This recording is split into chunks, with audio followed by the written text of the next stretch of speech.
stop. Share. Guests, they're going to be joining us over the next couple of hours. We're going to be talking with 32nd Ward Alderman Scott Waguespack about something a lot of people are talking about today, which is Mayor Brandon Johnson saying that the alderman's provisions in the budget about $130 million short. And while we're at it, we might be asking Alderman Marty Quinn about that. Alderman Marty Quinn of the 13th Ward recently announcing he will not be seeking re-election after 4 terms in city council. Also, this is going to be really interesting. We're going to be talking with Amy Taylor, who's the executive director of Special Children's Charities, because the Chicago Park District Adventure Club is opening the outdoors to those with disabilities. And we're going to be talking a little bit about a program that's treating children and adults with intellectual and developmental disabilities to a day of fishing and kayaking and archery. It's something that I think is going to be a really special topic of conversation, and I'm excited to talk about that in the coming hours right here on Chicago Live. But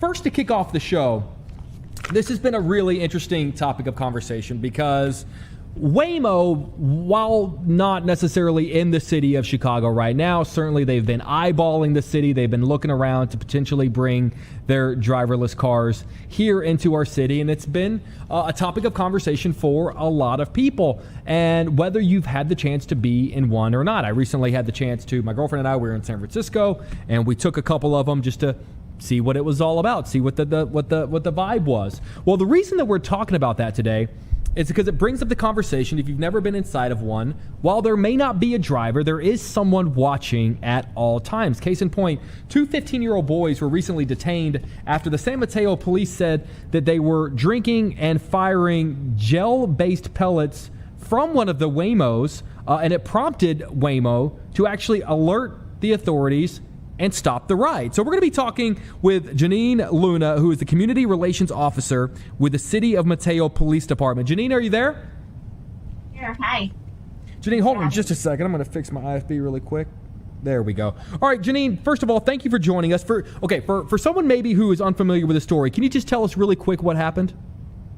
Yeah, yes, actually it's Monday now. About 2:10 in the afternoon, our dispatch got a call from Waymo basically reporting that 2 of their passengers appeared to be firing what they believed to be a firearm out of the window of their vehicle. And so they started relaying to us what they were seeing in real time. And, they felt strongly that there was a firearm in their vehicle, and they also felt that the passengers might have been intoxicated. And so with their cooperation, they were able to let us know their location, and ultimately they stopped the car in a parking lot and allowed for us to make contact with the individuals. For someone, because a lot of people in Chicago haven't had the chance to go inside of a Waymo yet, can you sort of explain the connection that you guys have, the idea of there's someone back at a Waymo headquarters and they're watching through a camera what's actually happening in the Waymo, and then they have the ability to reach out to you guys? Can you just sort of talk about that connection the two of you guys have? Yeah, I can give you a little bit. I've never personally been in a Waymo myself, so I don't know. And it's my understanding that Waymo does have cameras in the cars that they don't always activate. So I'm not quite sure what led them to activate them in this instance, but for whatever reason, they were able to monitor what was happening in the car. And then when there are emergencies and things like that, they can actually use their representatives to communicate with passengers inside the vehicle. So in this instance, what they were able to do is, obviously, on one hand, they're communicating with our dispatch and getting the information to our officers, but what they were able to do was safely park the vehicle in a parking lot, and they had told the passengers that the car had broken down, and so they weren't in the impression it was disabled, but actually Waymo disabled it for us to get into place and make contact. So they don't have to build it. Oh, go ahead. No, I was going to, so the purpose of saying, hey, sorry, something's wrong with the car, was that to basically keep the kids there and kind of hold them in one position until you guys arrived on the scene? Yes, ultimately, they had continued to contact us and provide us information of what they were seeing. They described, this gun being passed back and forth within the car, being raised and lowered, potentially being hidden when passerbys were nearby. They also described at one point they saw a recoil from the gun, like it had been shot. And then, as I mentioned, they believe that the passengers were intoxicated. So with all of this information, one, we don't know these are minors at this time, right? So we're treating it very seriously. once they say the recoil and they describe the firearm as being black in color, that does provide some legitimacy to this, and it can be a very scary situation. So with Waymo's cooperation, like I mentioned, they pulled the car over, they disabled it, they told the passengers that they were having vehicle problems. At that point, they don't lock anyone inside, they don't shut the doors or force them to stay. At any point, the passengers were able to get up and out of the car and leave if they so choose, but for whatever reason, they decided to wait it out. But it did give us enough time to go ahead and get in place. And obviously, based on the scenario that we're given, that this is, potentially shooting from a vehicle, real firearms, we don't know their kids. We did conduct what we call a high-risk traffic stop on the vehicle to remove the occupants, and then obviously search the car for any sort of evidence of a shooting. Yeah, I mean, that's kind of what I wanted. I mean, it's easy now. Obviously, we have more information, and we're able to say that these are 15-year-old boys, and that it was gel-based pellets, and it may have been some kind of a toy gun. But at that time, all you guys know is that someone is shooting a gun out of a window. So, I mean, how do you guys dictate what the appropriate response is? Well, like I said, based on the fact that we believe potentially somebody is shooting from a vehicle, they're describing what they see as recoil, they're describing it as a black firearm, we're going to treat that very seriously. And so when we conduct high-risk traffic stops, that's a lot different than how we conduct a regular traffic stop for somebody running a red light. Okay, so it's a little more serious for us. So being that the car was pulled over in a parking lot, it's a lot safer. It's kind of an empty parking area. We had our officers also block off the entrance from the community so that nobody can get in the way or anything like that. And then we systematically, call the people out of the car, make them raise their hands, turn around, all that good stuff, make sure there's no weapons on them. And then, I don't know if you've seen the video that we've posted, but ultimately what you see is after they've been pulled out of the car, and our officers are going to make sure the car is now empty and clear of all passengers. So then they can start to figure out what exactly is going on by talking to the occupants, seeing what they find in the car, and then kind of putting the story together. Well, based on what I'm saying, it's looking like, as of now, Waymo hasn't really commented on the incident. But if you look on their website, it does say that their vehicles are equipped with interior cameras and microphones, and that it might share information with law enforcement during emergencies or as permitted by law. And I think it's been maybe about a month since my girlfriend and I were in San Francisco, and we took a couple of Waymos, but I do believe it tells you off the top. There's a little spiel that it goes through whenever you get in, and I do believe it says, that they are watching and that they have the ability to contact law enforcement if needed. And, this potentially feels like it could be a valuable relationship for you guys, just to be aware, a set of eyes, just to kind of let people know, hey, something's going on. And if someone's watching and they can see someone doing something, like I said, at the time you didn't know that it was a toy gun, but that imagine, do you feel like this is maybe a good relationship to have with a company like this, just to maybe give you guys a heads up, hey, you might want to go over there and take a look at this?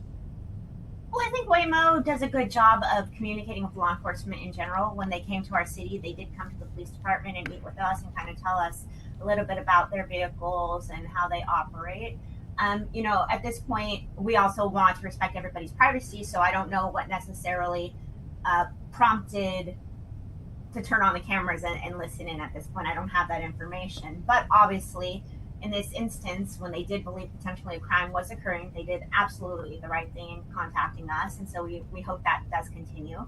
Rideshare companies in general, not just Waymo, but the others as well, they are trying to make sure that they can instill safety measures so that their customers feel safe, and we applaud them for that. And in this instance, luckily it didn't get way bigger, but it could have. It sounded like it could have. And so everybody, I think, in this incident handled themselves appropriately. And then even, the teenagers in the end, they cooperated, they did what they needed to, and so nothing escalated. Right now we're kind of in this area here in Chicago where they're talking about bringing Waymo in, and so a lot of people are having conversations about it, and we've been told that they kind of been looking around the area and looking at our streets. And I'm sort of curious, when Waymo came into your area, did they did reach out to local police departments? They did have conversations with you guys about sort of this line of communication, and would it be fair to say that local police departments around our area should expect a same level of conversation if they do in fact end up coming into Chicago?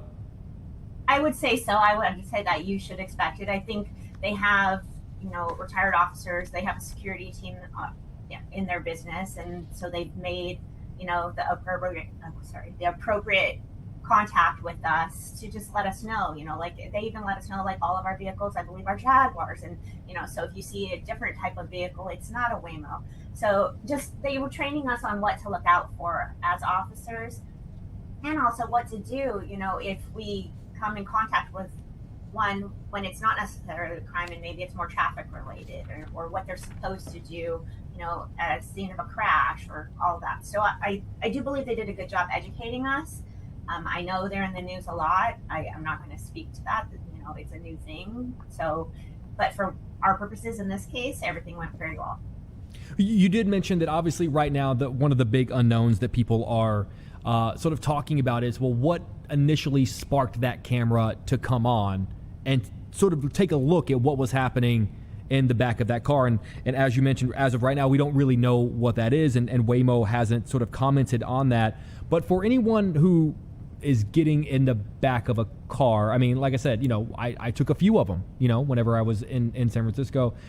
Never really ran into an area, but also wasn't necessarily doing anything that I think would have sparked the camera to come on. I'd imagine good rule of thumb is, if you're doing something that's going to turn the cameras on, you might be prepared to be able to answer a couple of questions. Would you say that's fair?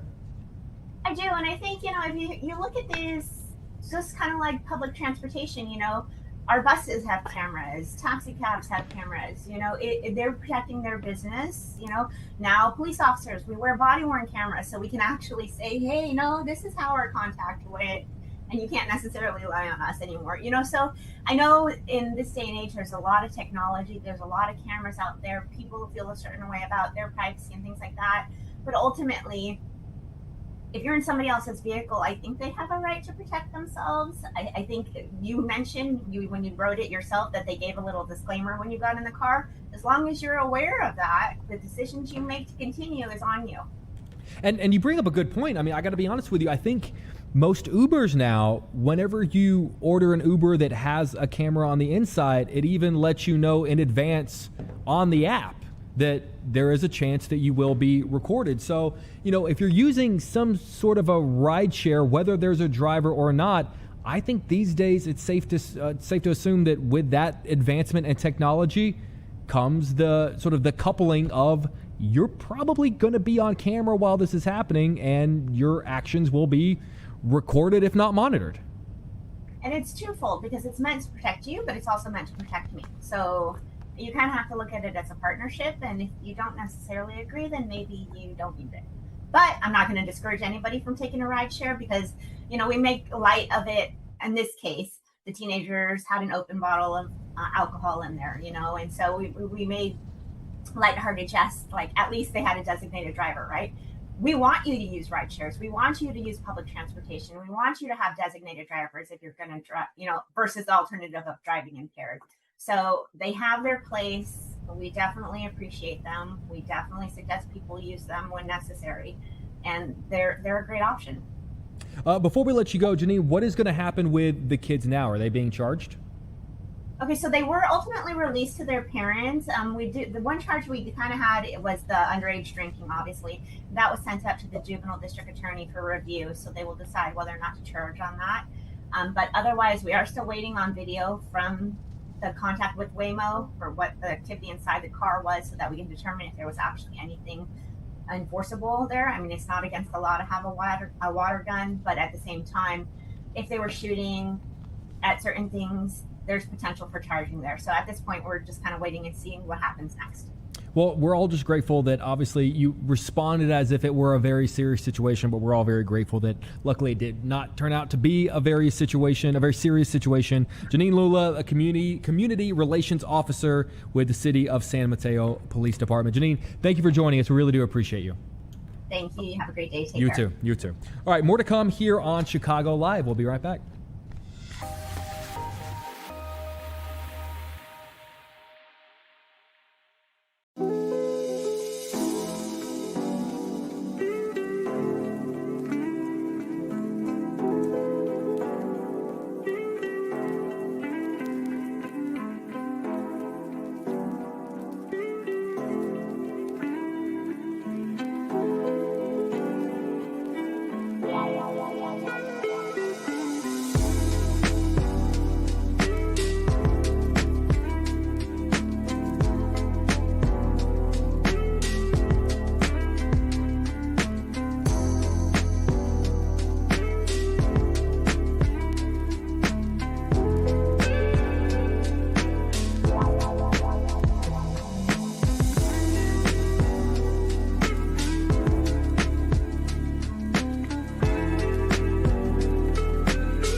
Welcome back. 117 on Chicago Live.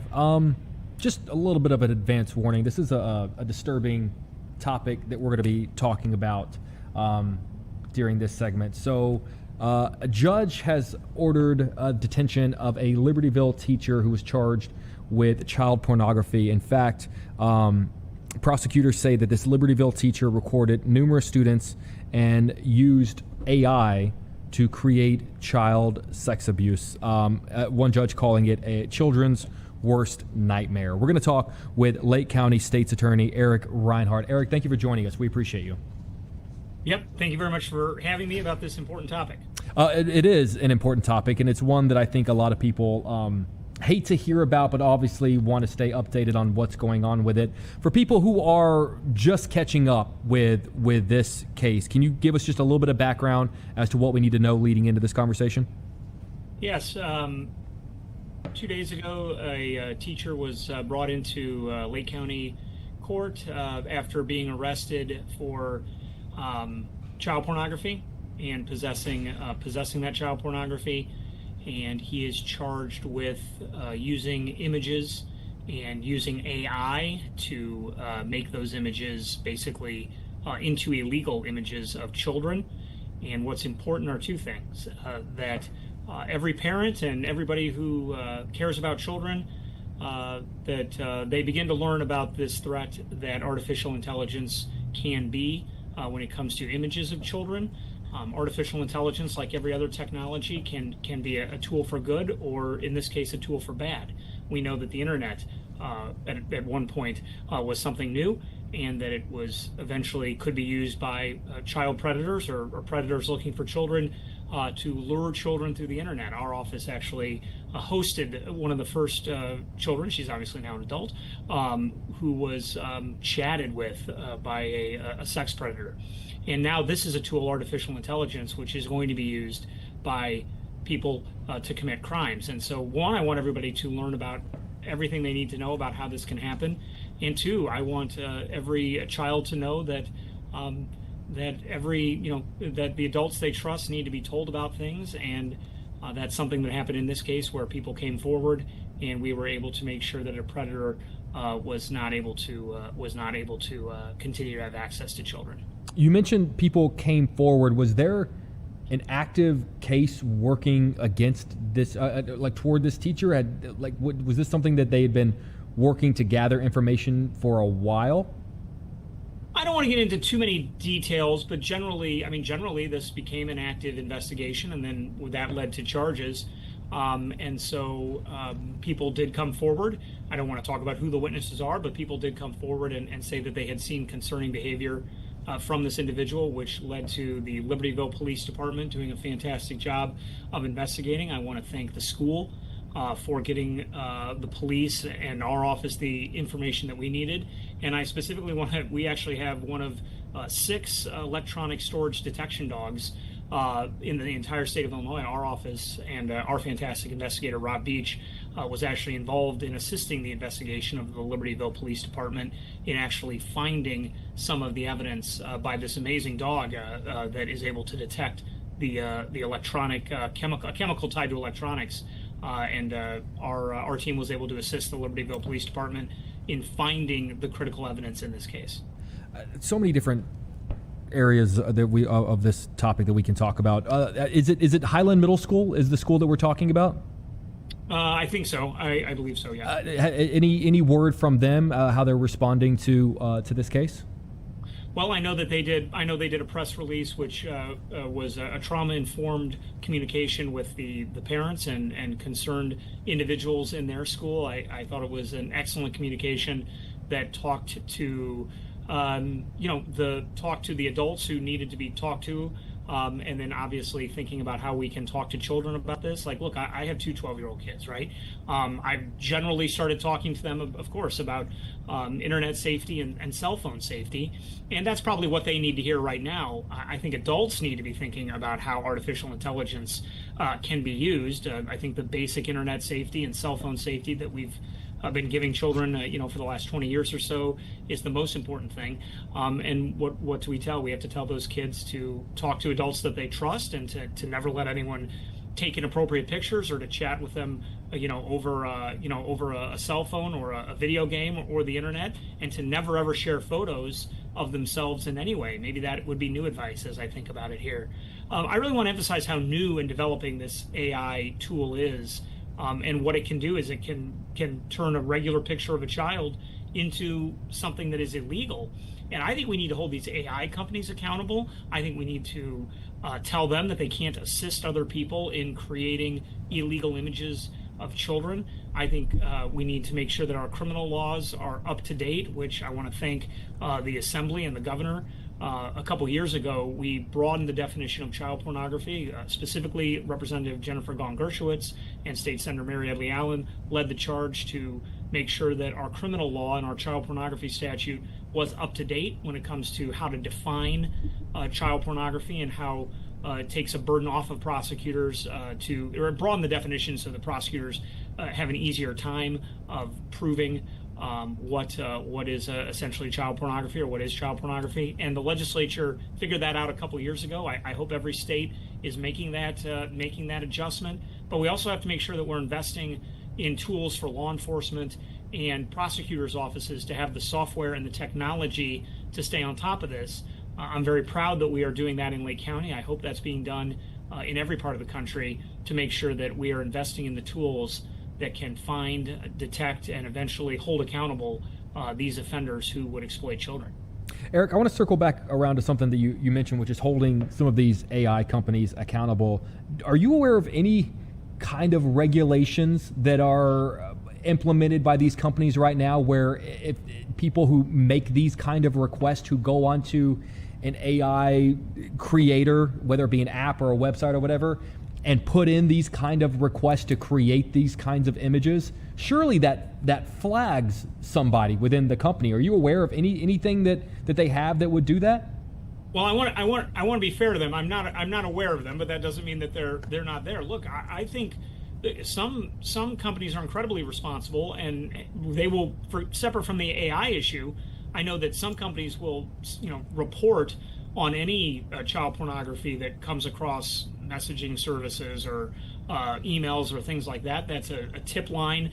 There's a national tip line for that. So some companies are responsible, separate from the AI creation aspect of this.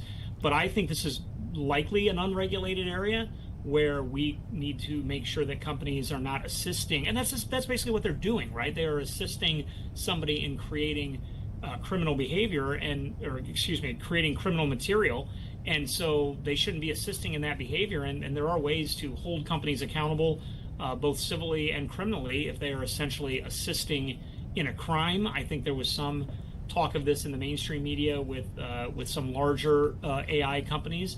But obviously, if those companies are within the jurisdiction, or put themselves within the jurisdiction of the United States or within the state of Illinois, I think that they should be potentially prosecuted. You can't help people create criminal material. That's accountability. That's complicity under Illinois and federal law, and they should be held accountable. Right. I want to circle back around to the suspect here that we're talking about. He was ordered to be detained while awaiting trial. Marshall Sheffer of Libertyville. I mean, this is not just a man in the community. We're talking about a teacher, a Libertyville teacher. What do we know about him? Well, I think with the ease that which people can commit this particular crime, obviously we agree with the judge's decision. Our office filed the detention petition. Thankfully, under the Safety Act and bail reform, this individual cannot use cash. I think that many times bail reform has been unfairly attacked, and it makes it sound like people are getting out. This offender is going to be in because we have bail reform. We think prior to that, 70% of people charged with child pornography charges were posting cash. I don't want to get too much into detail of him, but I think people can figure out he's a professional. He's a teacher in the suburbs. He probably has access to cash. I don't actually know anything about his ability to post bail, but I don't have to know anything about it under bail reform, right? Under the new laws, he is detained pending trial. We don't have to worry about whether he has a 401k that can be cashed out. I think bail reform has been very unfairly attacked when we look at these sex cases and weapons cases where people were posting cash. So the judge had a very detailed ruling which described why he would be a threat to the community, which primarily focused on the ease of which all of us can obtain digital tools, whether it's on our phones, whether it's at home. The technology has completely changed the ability of people who are interested, criminally interested in child pornography, to gain access to it. We can all remember a time, maybe some of us, Jim, can remember a time before the internet where it would be a totally different way to access child pornography, obviously just as illegal, but now it's incredibly easy. And so for that reason, I think it's important that people who are charged with this crime are detained, because we don't have the ability to shut down entire houses or your entire house to not have access to the internet, since we can obviously use it from our phones. And so this is an appropriate tool within our justice system to hold these individuals so that they don't either keep committing the crime or potentially even destroy the evidence of their crime after the fact. So I think this is a good ruling from the judge. And before we go, Eric, where do we go from here? Well, now that he is detained, he will be, he has a defense lawyer who filed their appearance, and it'll be some time while we continue to investigate whether there are other individuals who are impacted by his decisions, and then we will potentially go to trial or whatever happens in the case, but he will be detained that entire time unless there's some massive change in circumstances. The defense can come forward and make that request. By the way, that was true under the cash system as well. Cash bonds would change as well. But in this case, he should be detained until there's a resolution of the case. Fantastic. Eric Reinhart, Lake County State's Attorney, thank you for taking the time, sir. We appreciate you. Thank you. All right, guys. Chicago Live rolls on. We'll be right back.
Welcome back.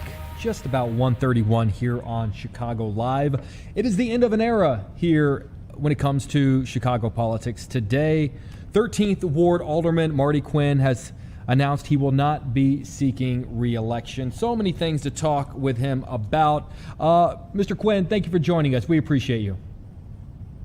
Of course. First of all, just a big question off the top. What led you to this decision? After 15 years and doing some self-reflection and talking to my wife, it's just my time. I've been at this nonstop for 4 full terms, and the job doesn't stop. It's constant. Alone this term, I've had 4,000 123 conversations in people's living rooms, at their doorsteps. And as I look into the future and signing up for this job for 4 more years, I couldn't possibly do it at the pace I'm doing it at. And I don't want to be disrespectful to the residents that I represent. And for those reasons, it's my time to step aside and let someone else take the mantle and do what's best for the residents of the 13th Ward. What over 4 terms, what are you most proud of having accomplished? Yeah, over 4 terms, I've been a part of building 5 schools, been a part of building 6 turf athletic fields. On the legislative side, I've worked to ban short-term rentals in the 13th Ward, the only ward in the city to do that. Also working to stop these dodgy storefronts that are selling hemp to kids from opening up in the 13th Ward. And then the collaborative aspect of it. Last year, we named a dog park at Wentworth Park after Ella French, and doing that in collaboration with the Garfield Ridge Neighborhood Watch, the Midway Chamber of Commerce, Alderwoman Savannah Tabares, State Rep Angie Guerrero-Cuellar, Senator Mike Porfirio, the Chicago Fraternal Order Police, and the Chicago Park District was one of the most rewarding experiences of my tenure as the alder of the 13th Ward. After 4 terms, because you weren't seeking re-election, goes without saying, either a man or a woman is going to be stepping into your shoes and try to continue on what you have been doing for the last 15 plus years. What advice would you give to the next person who's stepping in to either say, listen, you're going to have to do this, but also maybe don't do that? Yeah, I think the best advice that I could give is you have to be front and center every day. That's the demand, to be on the front lines of the city in any ward in the city of Chicago. And the residents of the 13th Ward will generate your political agenda in city council. And that's what I've done. And by communicating on a regular basis with the residents, they've helped craft what's important. In many instances, it's frankly what people could see out of their front window. Making sure lights are turned on and graffiti's removed and potholes are filled and trees are trimmed. Those are really, really important issues. And I'd like to think in the 13th Ward, we have the best sanitation supervisor in the city, and we pride ourselves on being able to eat off our streets. That's really important. And that has a direct impact on neighborhood perception and property value. Fair enough. Obviously you're going to be stepping away at what is, always in politics in Chicago, but obviously a very busy time, particularly in regards to relationships between the alder people and Mayor Brandon Johnson. He recently basically said that the alderman's provisions in the budget is about $130 million short. Do you have a response to that? Well, it's convenient for the mayor to relitigate the budget-making process, but I would remind him that he chose not to veto portions of the budget. And so it's convenient. The mayor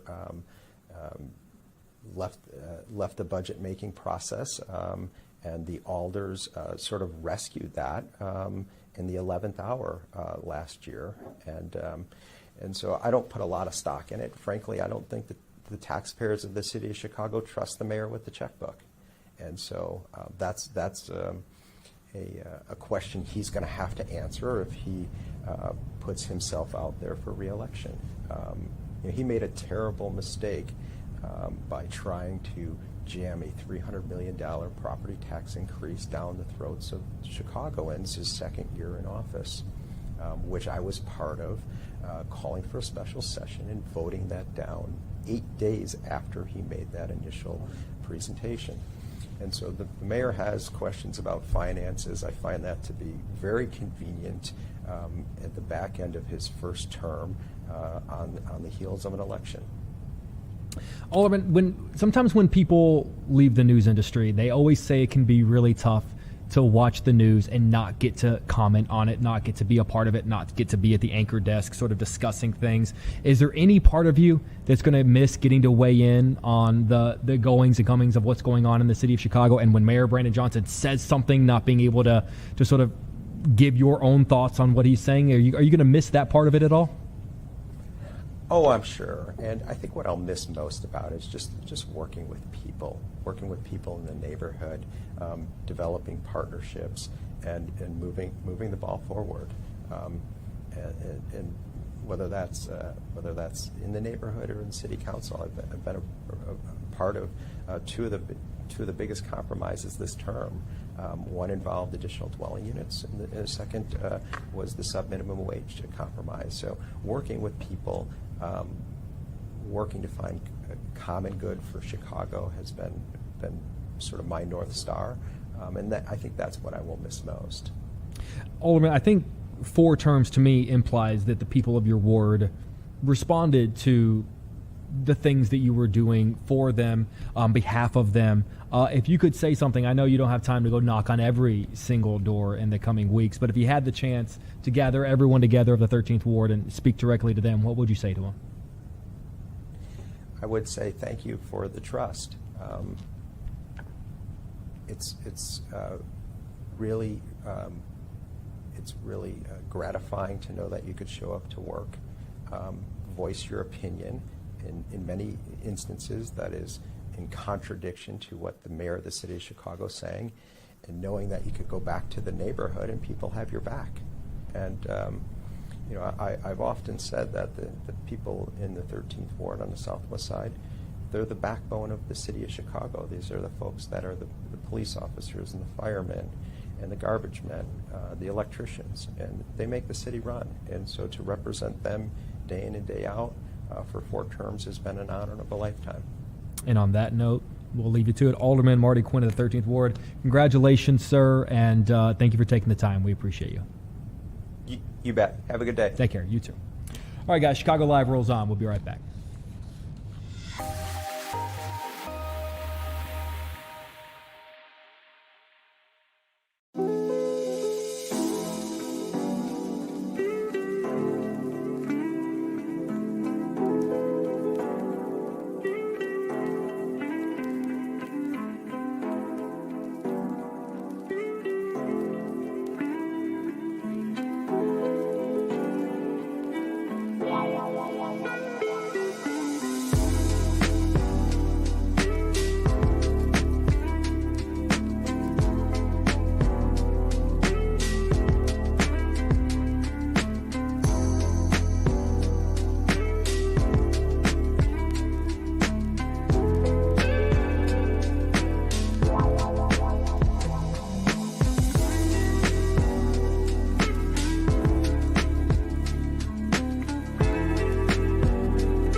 Welcome back. Just about 1:41 on Chicago Live. We're going to head right up the road to Milwaukee, where Vice President J.D. Vance is talking with people about combating fraud. He's answering a question right now.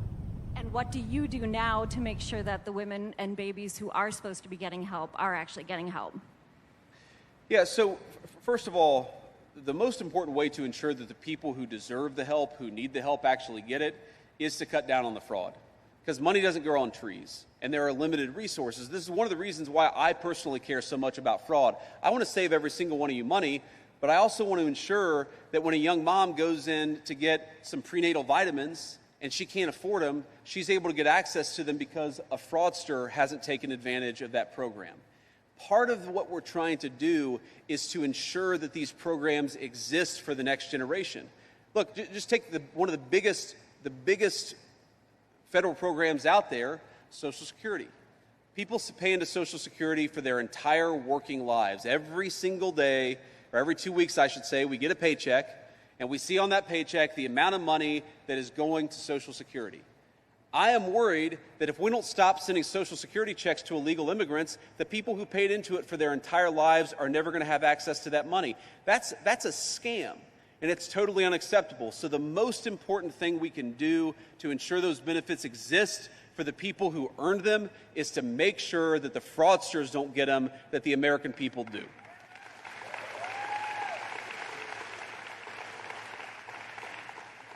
But you also asked about this mail fraud investigation, and absolutely, the answer to your question is yes. I think that's a great example of the federal government and the state government working together to cut down on fraud, and we want to see that model replayed and replicated on a number of programs. The problem is there are certain programs that, for whatever reason, most, not all, by the way, because I'll give great credit to the blue state governors who are working with us, but most blue state governors, if you want to check, for example, whether illegal aliens are getting food stamps, most of them are saying, we're not going to do that. If you want to check if illegal aliens are getting access to Medicaid health benefits, most of the blue state governors are not willing to do that. And I think it's just sad that this should be a bipartisan issue.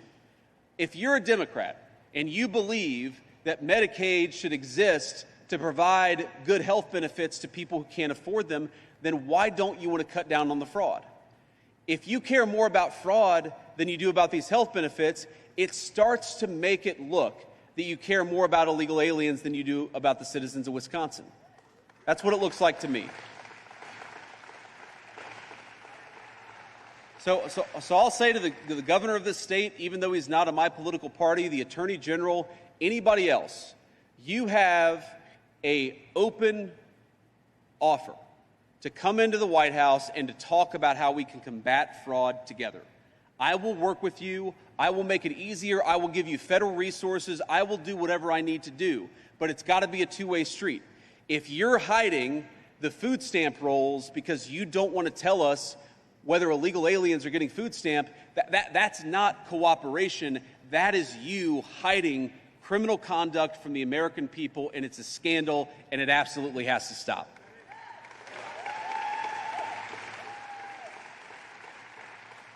So let me just close here with an observation, and that's that, we're getting into election season, and you all obviously care a lot about politics, and sometimes in election season it starts to feel a little bit like red team and blue team. People look at the fundraising numbers, they read the media stories, they read the scandals, particularly in Maine, if you're into political scandals. Might I recommend a Google search on Graham Plattner? But we ought to remember that this is not red team versus blue team. This is about whether the American people get wise and honest political leadership or whether they are represented by a bunch of crazy people in their Congress.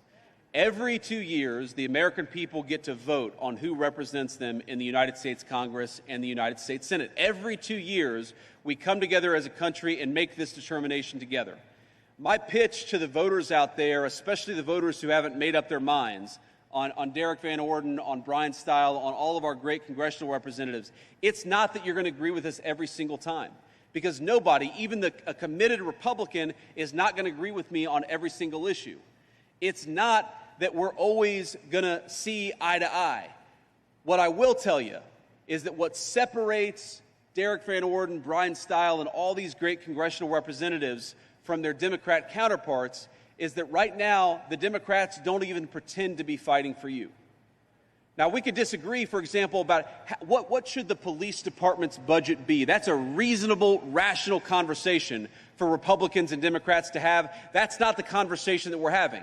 We're having the conversation about whether we support our police officers, which is what Republicans want to do, or whether we abolish police departments, which is what the Democrats are proposing to do. We can talk about what our exact immigration level should be. Of course, reasonable minds are going to disagree. But that's not the debate that we're having. The Democrats that are running today are running on abolishing ICE and opening up the American southern border. We can disagree.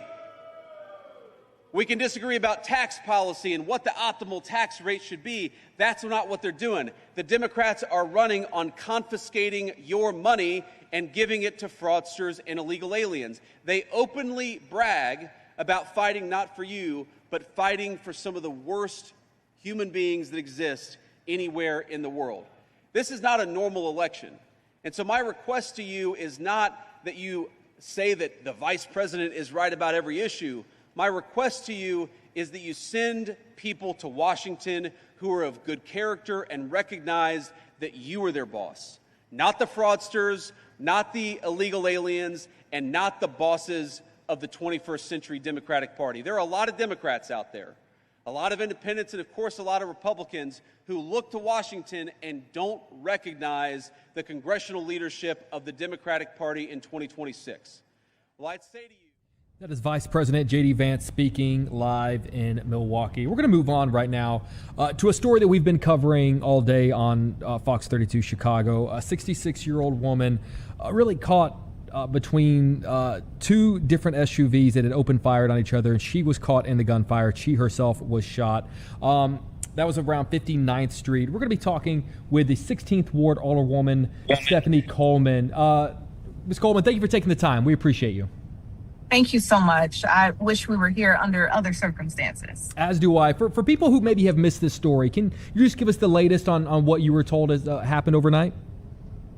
Around 10:30 p.m., unfortunately, someone who is an elder in our community, 66 years old, was outside on 59th and Halsted waiting on a ride and was caught in between a crossfire between two SUVs and unfortunately lost her life to senseless gun violence.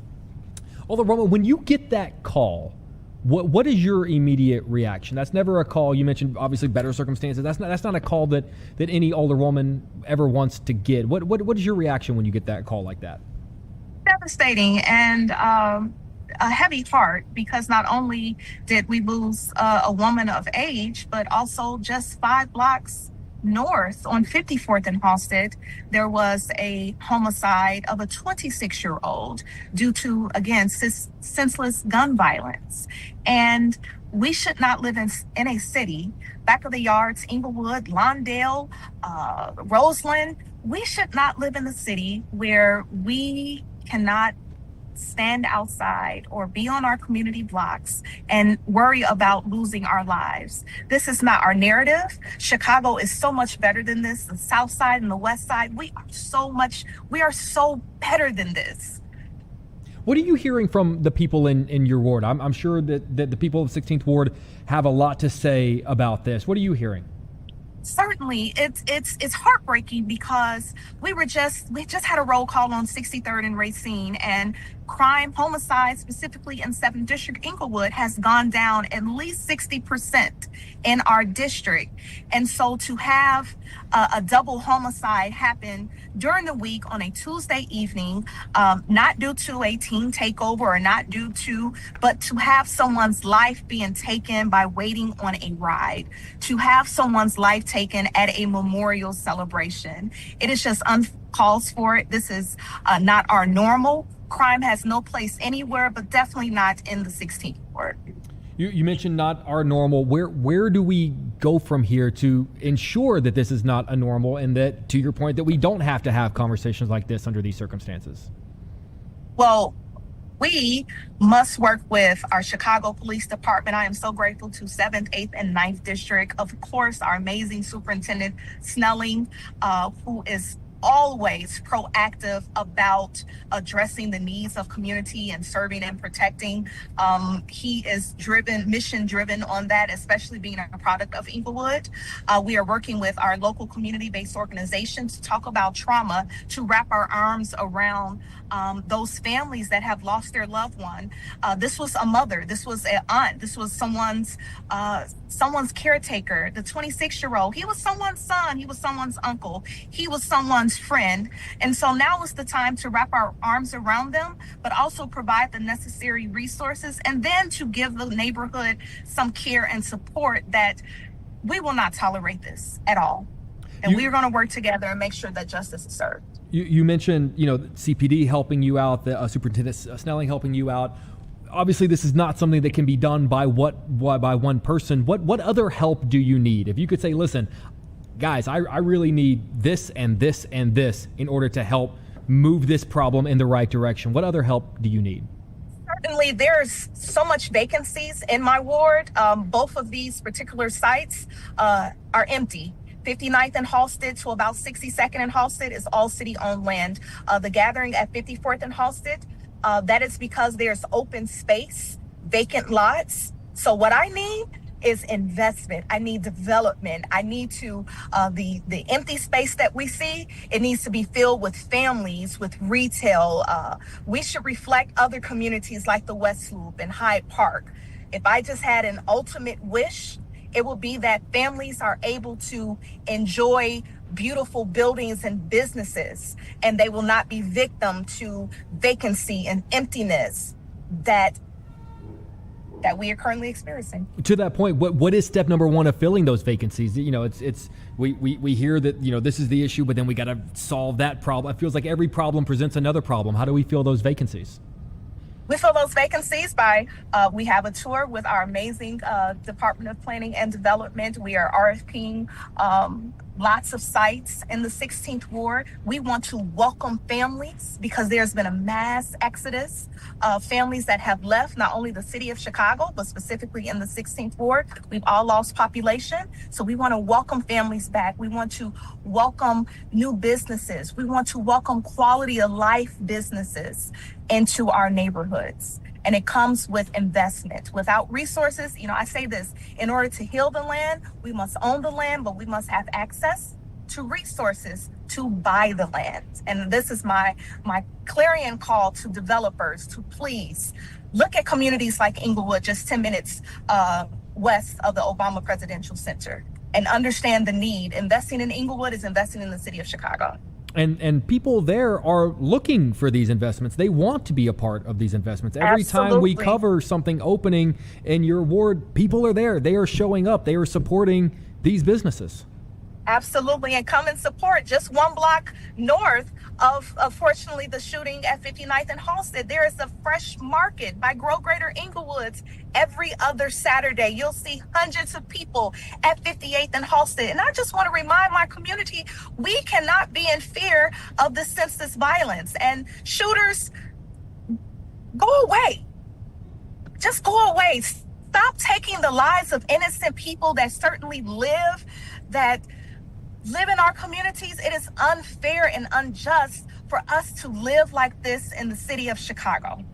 I was going to ask you if you could speak to the people of your ward directly, maybe those who are watching right now, and say something to them, but you touched on something really interesting. I'm going to ask you to expand on that. If you could speak to the people who are the reason behind this fight, who are causing this violence, what more would you say to them? I would say, I hope that you know the harm that you are causing to your neighborhood. I hope that you realize that if you need help and you need support, that you have people that will wrap your arms around you to go in a different route, in a different direction. If it's employment, if it's education, sometimes if you are just hungry, there are so many individuals and so many organizations in the city of Chicago that will help you. But please do not take the life of someone who is innocent. Stop it. Because the more violence happens, it stagnates the progress of all of the good that's happening in communities like Back of the Yards, in Inglewood, in West Inglewood, in ChicagoLIVE. It stagnates the investment. It makes going to school difficult for young people. It traumatizes neighborhood. It traumatizes communities. It makes people not even want to go outside and enjoy their own neighborhood blocks. So please get some help. Call my office if you want to talk discreetly. We will help you, but please stop the killing. it's not worth it. And to your point, for the people of your ward who, to use your word, might be traumatized because of the violence that's happening, that maybe need just a little bit of reassurance right now, what would you say to them? I'm going to remind the 16th Ward and that we as a people, we are so resilient. We may fall down, but certainly every morning we get back up. And we know the beauty. We understand that there are some challenges, that we've had some rough times. We've had even worse times, but certainly there's going to be a better day. There's going to be a brighter day. And that for those specifically around 54th and Halsted and the Boulevard and around 59th and Halsted, this will not go unnoticed. Justice will be served. We are advocating for more resources, specifically in those wraparound services, to make sure that retaliation will not take place. The best commanders, Commander Mark as well as Commander Lewis Courts, are on top of it, providing more vehicles to make sure that those in the community feel safe. And to anyone out there who's, maybe a business owner who is interested, you mentioned the vacancies and that could solve a big problem in your ward. Can they come knocking on your door and talk with you about that? Every day, 9 a.m. to 5 p.m., 1137 West 63rd Street. The 16th Ward is definitely ready for development. We have some amazing announcements getting ready to happen. And again, I wish that we were here announcing the Inglewood Connect, which is at 63rd right off of Halsted, or the new housing that's happening at 63rd and Western, or the new scattered housing that's getting ready to happen between 55th and Racine to 55th and Morgan. These are the exciting news that will be welcoming more families to move back into this historically Black community. Well, Stephanie Coleman, we love news like that way more than some of the other topics that unfortunately we had to talk about. And I tell you what, as those things are happening, promise you'll come back on the show and talk with us about them? I promise. Fantastic. Scott's honor. I love it. Alderwoman Stephanie Coleman, 16th Ward. I know you have a lot going on today. Thank you for taking the time. We appreciate you. Thank you for having me. You too.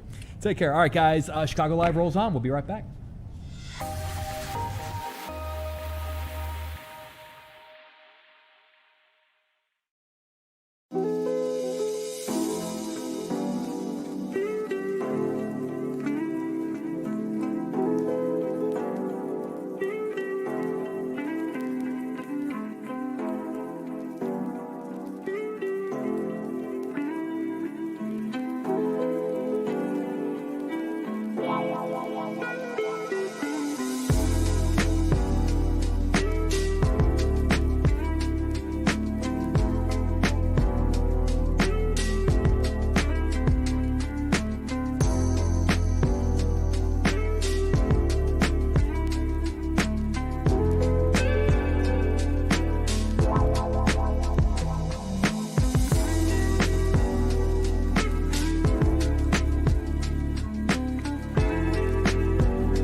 Welcome back. 1 minute after 2 o'clock here on Chicago Live. All throughout the day, our entire Fox 32 Chicago team is constantly out and about, not just in the city of Chicago, but in the greater Chicagoland area, and they are working diligently to bring us the latest information on the biggest stories that are breaking updated stories on things that happened in the days past. And one of the absolute best, not just in the city of Chicago, I'm going to say on the planet, Fox 32 reporter Casey Cronus, who is updating a really, really fascinating story. Casey, how are you?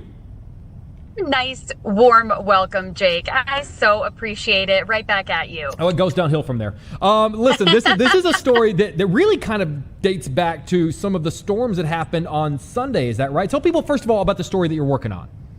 Yeah, so earlier this morning, a sunken boat was pulled out of Lake Michigan near 31st Street Beach. Really an incredible sight. Our Skyfox chopper was over it to witness this whole process happening. And today the water was so calm and so clear, you could see this boat underneath the surface. So the group that towed it, we are out actually at Crowley's Yacht Yard on the far south side. The group that towed it, Towboat US, operates out of this yacht yard. And we just chatted with the owner of that towboat company just to talk a little bit about how this process works of getting a sunken boat out of open water like this. Now, to take our viewers back, you mentioned it, but the storms over the weekend caused a lot of trouble for boaters, and the U.S. Coast Guard tells us that the boat sunk on Sunday, July 5th, during some, inclement weather. Apparently, the driver of the boat hit one of those walls that's, underneath the surface of the water. You can see them on charts, but you can't really see them if you don't know where they are. Got a little bit disoriented because of visibility, hit one of those walls, and it was downhill from there. That boat sunk. Thankfully, the U.S. Coast Guard says a good Samaritan helped all 4 people on board to safety, which is really incredible. Kudos to them. As a result, though, this boat unfortunately sunk. We're told it's about probably a 30-year-old boat. So for a few days, it was sitting underneath the surface of the water. Today, they actually were able to pull it out. Because it is a private boat, it is up to the owner to hire a towboat company to get the boat out. U.S. Coast Guard obviously assisting with this investigation, but that didn't all happen until today in terms of actually removing the boat from the water. And what's super cool, Jake, is this happened early this morning around 8 a.m. It takes so long for the boat to actually be towed to the far south side here, to the yacht yard where we are right now, that it just arrived about 45 minutes ago. And that's because the towboat can only drag the vessel about 4 to 5 miles an hour. The process itself of getting the boat out of the water, super cool. They have to send divers in. They have to blow up these big buoys, essentially, tie them around to the boat and actually lift it up kind of like a hot air balloon. So really a fascinating process. We're just grateful that no one was hurt. Yeah, I mean, obviously, it definitely sets it. We're able to have, fun is the wrong word, but a little bit more of a lighthearted approach to this story because everyone was able to get out safely. And like you said, thank God for that good Samaritan who was nearby, who was able to help people. So were you able to actually see the boat being towed in? Like, were you able to sort of see it with all the inflatables around it? We did, and we'll have video of it at 4 and 5 p.m. We got here, and we actually didn't realize that the boat was so close. So our photographer, Rob, got out his camera, and the owner of the company that we were about to interview said, "Oh, there it is." And so we saw it coming in. Rob started rolling on it, and thankfully, too, we got here right in the nick of time, but the process to actually bring it in, somewhat slow as well. So we had plenty of time to get our video, but you will see it with all those orange blow-ups around it at 4 and 5 p.m. What they did then is they kind of positioned it here. They started bringing in equipment to vacuum out all of the water. I mean, just think about the boat is just, it's been submerged, right? Every nook and cranny of that vessel is waterlogged. So unfortunately, the boat is likely a total loss. That's what insurance is for, right? And, again, thankfully, no one was hurt. But really, it is a fascinating process. And right now, it's kind of like up on a lift. And it sounds like now they'll kind of document the boat. Insurance will come to this yacht yard at some point over the coming days. And that's where all that paperwork starts. But we asked the owner of the towboat company, what's the most challenging part? And he said it's keeping his crew safe. It was a 5-man crew today. You got to think you are diving into the water. You're dealing with these large inflatables. Things can move underwater. You're needing to make sure, as he said, that no one gets pinched, nothing moves and hurts somebody. So it's really a process that you have to be very methodical with, very careful with. And thankfully today it was a successful one. I love hearing that. Have we heard or gotten any update from the boat's owner? I mean, obviously, I'd imagine this is a very traumatic experience for them. Have we heard anything from them? We have not. And I asked if the boat owner by chance was here. And interesting, but the towboat company owner said typically the boat owners, they don't come to see their boat get towed back in. Perhaps it's just a little too soon. Because I mean, I'd imagine, obviously, in addition to the loss of property, there was potentially a very dangerous situation there, which luckily they were able to avoid. And you don't want to go back there and sort of look at that. And especially if, like you said, insurance takes over at this point. And so, like you said, basically it's a total loss at this point. There's a good chance that he doesn't need to see it again. Absolutely, right. And we don't know the ages of the owner of the boat, who was on board with them, but you've got to imagine just a really scary situation. And of course, we heard about some other tragedies that occurred over the weekend, one in Wisconsin, where 3 children died in a boating accident over the weekend. So you've got to think that they're very lucky that everyone is okay, but certainly a very scary situation when, you lose visibility and the next thing you know, you're going down and there's not much you can do. I think for a lot of boat owners, probably something they want to sit out in terms of seeing their boat get towed back in. And Casey, you brought up a great point. Obviously, thank God, while this particular situation that we're talking about resulted in no loss of life, there was a tragedy, like you said, right up north in Wisconsin. And these things, especially happening this fast and happening so close to home for us, a lot of people go out on boats daily here in the area, and it really is kind of a scary, but maybe even a necessary reminder of how quickly these things can happen. And everyone thinks it's going to happen to someone else and not them, but it could happen to any of us. And the owner who we chatted with, Richard, who owns the towboat company, he offered us some safety tips. And one of those was, just ensuring that the boat that you're on, and that if you are a boat owner, that you really know your charts, your maps. You've just got to be so on top of it that, like you said, anything could happen at a drop of a hat. So it's something that, should not be taken lightly in terms of boating. It's obviously something that is so enjoyable, right? Getting out on the water on a beautiful day, but certainly something that needs to be taken very, very seriously. These walls that you mentioned, I know that a lot of them are out there. You can see, the breaks, the waves, and everything as that's coming in. I mean, do most people that go out on boats, surely they know where they are, or are there ones that are harder to see? Is there information that people can gather where they can maybe see where some of these things are, so that this sort of thing doesn't happen?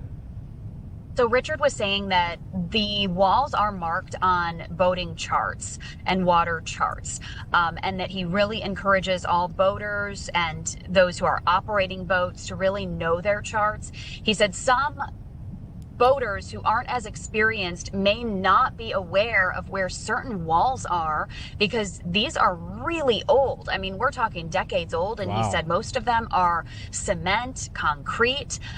Some of them you can see, but others are pretty hidden, that if you do wind up in a situation where the weather does take you somewhere where you're not anticipating going, next thing you know, you might be feet away from one of these walls, and unfortunately unfortunately, it could be too late. So just really doing that research before you head out on the water, if you are operating that boat, he says is so important. I mean, it's a good reminder that, there's all kind of information out there, and maybe you think it's not necessary, but I'm a big believer of, you'd rather have it, not need it, than need it and not have it. So definitely, boaters, anyone out there who's going to be behind the wheel of a boat, you want to get out there and get that information. This is a story. Listen, I know I'm biased. I happen to believe that we have the best photographers in Chicago working at our station. This is a story that would have been great on its own, but the fact that you guys were able to capture that footage, I think, is just going to make your story in the 4 and the 5 just elevated to the next level. Can we give a shout out to your amazing photographer for capturing that? Absolutely. Rob Barris, he is so great, and most of our viewers see his footage every day on TV and don't realize it. And that goes for all of our photographers behind the scenes. They're the people who get this video on the air for us and who help us go live. So yes, a huge shout out to all of our amazing photogs. They do a great job, and I all but guarantee that my next shot will definitely be in focus. So I just that was very self-serving on my part, Casey. I'm going to be completely honest with you. Casey Crunch, do you know when you're going to be on in the 4 and the 5? When can we see you?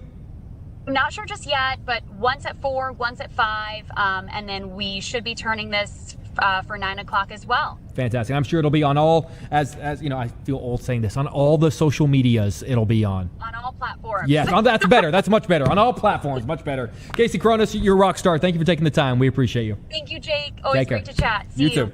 All right, guys, we're going to go to break. Don't go anywhere. We'll be right back. Do.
Welcome back to 14 on Chicago Live. We're going to dip in really quick live to day 3 of the preliminary hearings of Tyler Robinson. He is, of course, the accused shooter of Charlie Kirk. When the camera pulls out, if you get the chance, he is to the far right of the frame. They're zoomed in a little tight right now, but if they do eventually pull out, you'll see him, Tyler Robinson, in about a gray shirt on the far right of the frame. So let's listen in on that. And what it means is we know that a fact finder is not tainted by the judge's role as a gatekeeper, even though the judge as a gatekeeper considers potentially inadmissible evidence. It also means that the court doesn't have to distinguish which hat it's wearing as we go through the proceeding. In this circumstance, this hearing is taking place outside the presence of the jury. The state has laid and intends to lay and continue to lay foundation in open court. Such foundation sometimes will include discussion of the actual exhibits, rather than just proffers as well as foundation for the exhibits. Now, I don't think that there's any issue between us and the defense in understanding that kind of statement of the law. I think the issue that has come up is under Rule 104B, determinations of admissibility take place outside the presence of the jury. The defense appears to be assuming the jury to be basically the potential jury pool and trying to avoid the potential taint to a jury pool that discussion of evidence, which may or may not be admissible, may cause. I think that's a fair point. I just want to put the court on notice of our view and how we have and intend to proceed as we move forward. Under 104B, that determination takes place outside of the presence of the jury. Under the rules, there's a presumption that these hearings and this hearing is open to the public, including admissibility hearings. Because of that, we intend to move forward and move the admission of evidence and argue the admission of evidence as in open court. Should the court close the hearing, of course, that would change. But that's because that's the presumption in the law, and that's conforms with 104B. That's our intention, unless the court or counsel moves to close the hearing. So, in summary, the court can, and often should consider evidence and review the exhibits before admission. 2, the court is not tainted by doing so, and can distinguish between admissible evidence and improper evidence, and there's no need for the court to identify which hat it's wearing. And 3, absent closure, we'll move forward with our evidence in open court. All right. Well, I'll hear from defense if you want to be heard on that issue. I see you. Okay. Briefly, Your Honor. I'm sorry, I have 2 microphones. I'm just trying to be technologically savvy. I think the 104 issue, I agree completely with Mr. McBride on what he's saying. Because of the Supreme Court's ruling in Archuleta concerning the availability to the public of exhibits from a preliminary hearing, which of course is a fact-specific inquiry by this court, we will continue to raise concerns about our client's right to a fair trial when we think it's appropriate, and the court will make the rulings it makes. That's all I want to say. All right, to both parties, the standing request remains when you are moving a piece of evidence into to the record, I ask 3 steps. Admissibility, to admit it, to be published in the courtroom, and then to be published on that screen.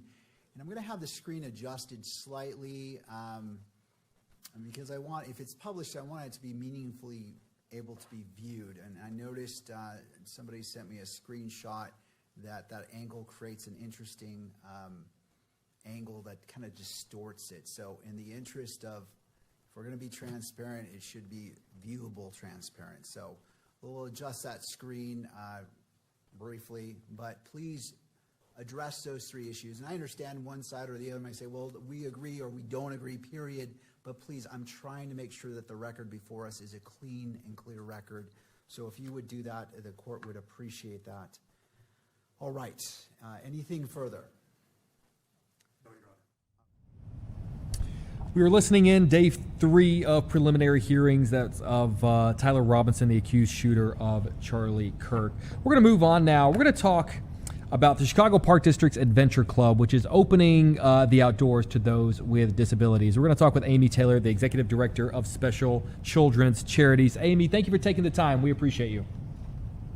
Thank you. Thank you for having me. Of course. I mean, this is such a great thing what you guys are doing. You guys are offering up, we're talking kayaking, we're talking archery, we're talking fishing to everybody. And I think that that's fantastic. For someone who maybe is unfamiliar with the Adventure Club, can you tell us a little bit about it? Yeah, so we've been doing it for the past couple years, and we are located at Northern Lee Island. And we do it every Tuesday throughout the month of July, and we host about 3 parks every Tuesday, which translates to about 100 participants for the day. So roughly we serve about 500 participants throughout summer. And they do some rotations. So they start, as you mentioned, archery, fishing, and kayaking. So they move through each one of those activity stations and get the opportunity. I think the unique thing that we're bringing, one is the access and ensuring that all the activities that we are offering are adaptable and accessible to the folks that are coming to join us for the day. And this is for both children and adults, is that right? Yes, a lot of the participants that we have are probably more adolescent, through adolescence to about 24. I mean, these programs have just got to be, I mean, again, the word you used was access, like having access, giving access to the people who, I don't know, this program is for. It's got to be incredible to sort of see it in action. What is that like for you? Yeah, it really is. I'll be honest, it feels quite surreal when we go and visit and volunteer at the programs, that to be able to see, you know, the setting is beautiful, and just being a part in that part of the city, and then sharing that moment with these folks that I think, just like all of us, want to be a part of the community and have access to all the cool and fun things that a Chicago summer has to offer. I think this camp makes it, again, accessible to people. We provide transportation. We make it very easy to get there. The operations are seamless. People feel safe, and that they can try new things. You know, there's that old expression, you don't know what you don't know. And I'd imagine, you know, these are activities that, you know, maybe if it's the first time they've ever tried it, they could stumble upon their new favorite thing in the entire world. Or are you discovering that, you know, sort of seeing this program kind of, you know, happen in real time, maybe seeing people sort of discover something that was actually a newfound passion for them? All the time. I think that's one of my favorite things about all the programs that we offer, is that you get to see folks discover things that, one, they might not have ever envisioned themselves doing, and then they're doing it and they either realize, oh my gosh, I love this, or I'm really good at it. And then it just becomes something that they look forward to year after year after year, and are able to build that skill. I love it. Adventure, how long has Adventure Club been around? You know what? It's been around, I think, for about the last 10 years or so, and SCC has been funding that experience. I mean, it's such a great program, and is it getting bigger every year? I mean, I'd imagine it looks wildly different, you know, today than it probably did 10 years ago. Yeah, you know, it is. We try to be careful with how many participants that we're allowed to have, just in terms of quality control and ensuring that everyone has a really good experience. So we would love to grow it. So always open to that. If the community wants to support and make investments in Adventure Club, we'd love to grow it. Yeah, so we usually try to keep it at about 100 participants. I know, obviously, you know, like you said, looking to grow it. I'd imagine always looking for assistance. Is there anything that you guys could use a little help with from people? Volunteers. I think that this is really one of the most extraordinary volunteer experiences that one could have. You know, there's just a lot of joy in our programs, and you're outside on a beautiful Chicago summer day. And so we're always looking for folks who either want to paddle a kayak, help. You don't have to know the skills that we're teaching. It's really just being there and being supportive and being part of the cheer crew and part of the participants that are coming out. So we're always looking for volunteers. Anyone who would love to come and spend a day with us, we would always encourage that. And just hearing you talk about it, I can tell that it is one of those experiences that really gives back as much as you're putting forward. What would you say to someone who's listening to this and they're thinking, you know, it sounds great, but I am busy and I have a lot going on? I'd imagine this is the kind of experience that no one regrets taking part in. That's exactly what I was just going to say. It's one of those things that I feel like if you don't do it, you would.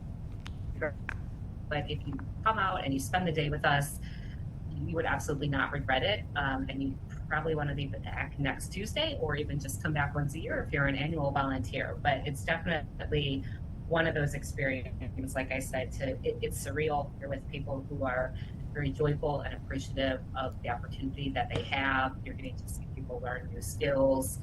The parks team themselves, too, are just amazing people to be with and work with.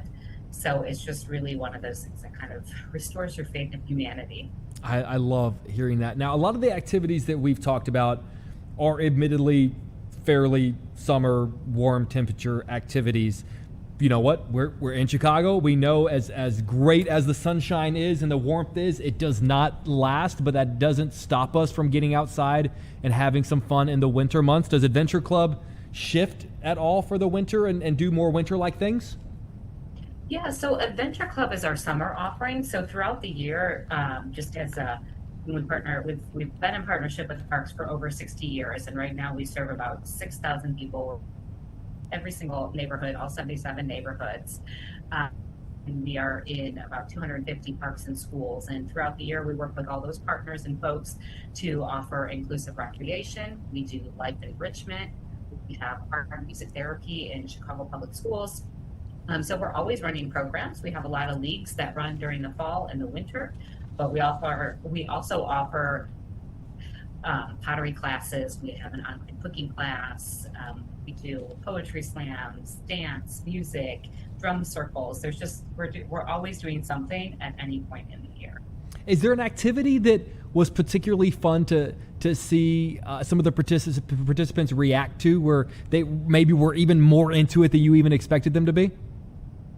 I think in terms of Adventure Club, the one that's always fun, kayaking, because I think that there's initially a level of uncertainty in the water, but once you get in there, and we have volunteers who do the kayaking piece and kind of participants through it's a really small channel, and it's really amazing to watch that process, to go from uncertainty or there's no way I'm getting in that boat to like, now there's no way I'm getting out of this boat. Love this so much. This was amazing. And I feel like that's one that I see. Archery is also really cool, because I think that there's a point of pride when you approach the skill and you're not quite sure, you've never done it, and then by the end of it, you're hitting the target or the bullseye, or you pop the balloon, or whatever game we're playing around archery. I think those two are really fun to watch the progression as people approach it and then finish the activity. If someone's listening to this and they want to come help out and be a volunteer, or they know someone who'd be the perfect person to appreciate what Adventure Club has to offer, how can they get more information? How can they become involved? Yeah, they can go to our website, which is specialchildrenscharities.org, or just Google Special Children's Charities. And they can connect with us through that and just shoot us an email letting us know that you're interested in volunteering. Like I said, we're always looking for folks. Adventure in particular, we would love to have folks come out and just interact with the participants that we're serving and meet new people and see some other folks in their Chicago community. Love that. Amy Taylor, Executive Director of Special Children's Charities. Thank you for what you do. We really do appreciate you, and thank you for joining us this afternoon. Thank you. Thank you so much for having me. Of course. Take care. It. All right, guys. Take care. It's just about 2:28. Chicago Live rolls on. We'll be right back.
Welcome back to 31 on Chicago Live. We mentioned this in the last hour of the show. Mayor Brandon Johnson not holding back on his thoughts of the alderman's provisions in the budget, and he had some choice words on that particular topic.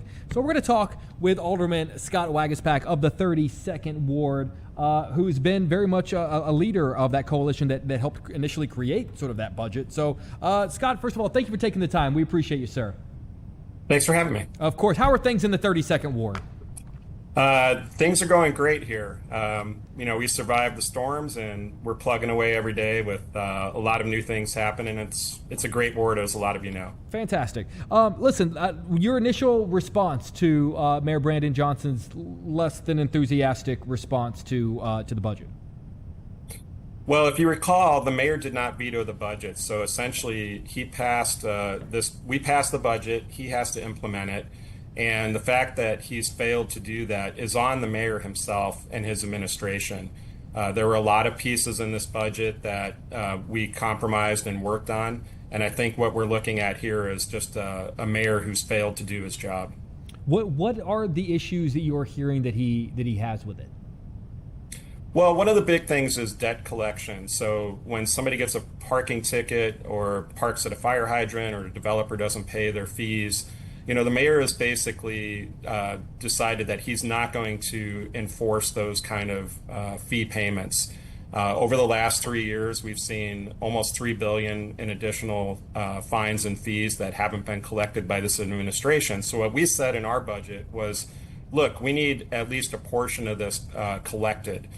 We can't continue to operate this way. So we asked for one, increased amount of debt collection just in general, but two, to take older debt and bundle it and have it sold for somebody to collect, which we already do in the city. We've been doing it for decades. And he's decided he's just not going to enforce any of those existing rules. So that was one large piece. But we had structural revenues that we put in place. They included advertising pockets of things that we're allowed to do.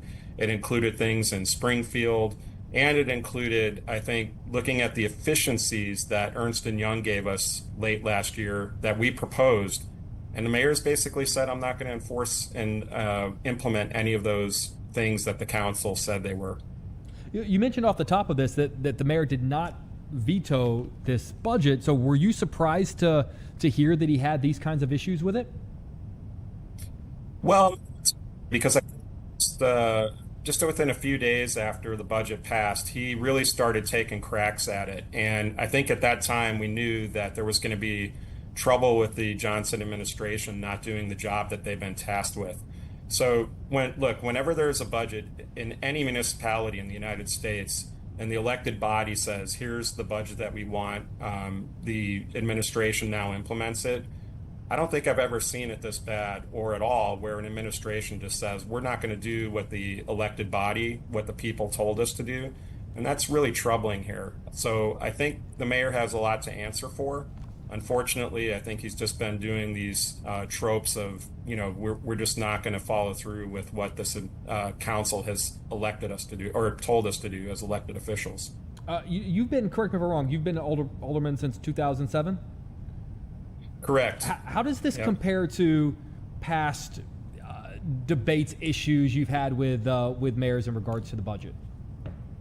Well, I've been through Mayor Daley, Rahm Emanuel, Lori Lightfoot, and now Johnson. And I've never seen the previous three act this way, where if there was a portion of the budget that aldermen proposed and they didn't want to do it, they just simply ignored it or didn't implement what the elected body passed as an ordinance. So this is the troubling part. When you look at it, you almost think it's a little Trumpian. Here's a mayor who's sort of doing the same thing we see in D.C., where they've just decided we're not going to follow through on something. So it's a little disturbing to see that he's not doing the duty he has as an elected official, as the mayor of Chicago, to follow through, to prevent what I think is what he's going to come back with, which is more taxes, even at a greater amount than we saw over the last 3 years, for working families, for our small businesses throughout the city. And that's going to be problematic. What do you think is the difference between what you would like to see happen moving forward versus more realistically, probably what's going to happen moving forward? Well, our budget coalition that helped propose this really worked with officials that were willing to get this work done. We compromised. We had, for instance, on the EY efficiencies report that the mayor himself put out there as a task option. They looked at close to $1 billion in efficiencies for the city government, just basically showing us, you guys are doing a lot of things wrong. We knew that. We wanted to implement it. And what we ended up having to compromise was on a very small portion of that. So I think what we need to do over the next 6 months to continue to get this year's budget in place is to really put pressure on them to get the job done that they were tasked with. They have essentially slow rolled this thing for 6 months, and that's just not acceptable for taxpayers. I think going into 2027, we're going to bring those same options to the table. We're really going to work with them as we have to make sure that they have every opportunity to implement all of these changes, reforms, efficiencies that the taxpayers are asking for. Unfortunately, he just doesn't seem up to the task. Alderman, I'd imagine obviously one of your biggest responsibilities is just kind of keeping your ear to the ground and listening to what the people of your ward are saying. In regards to the topic of the budget, what are you hearing are some of the most prominent concerns from the people of your ward?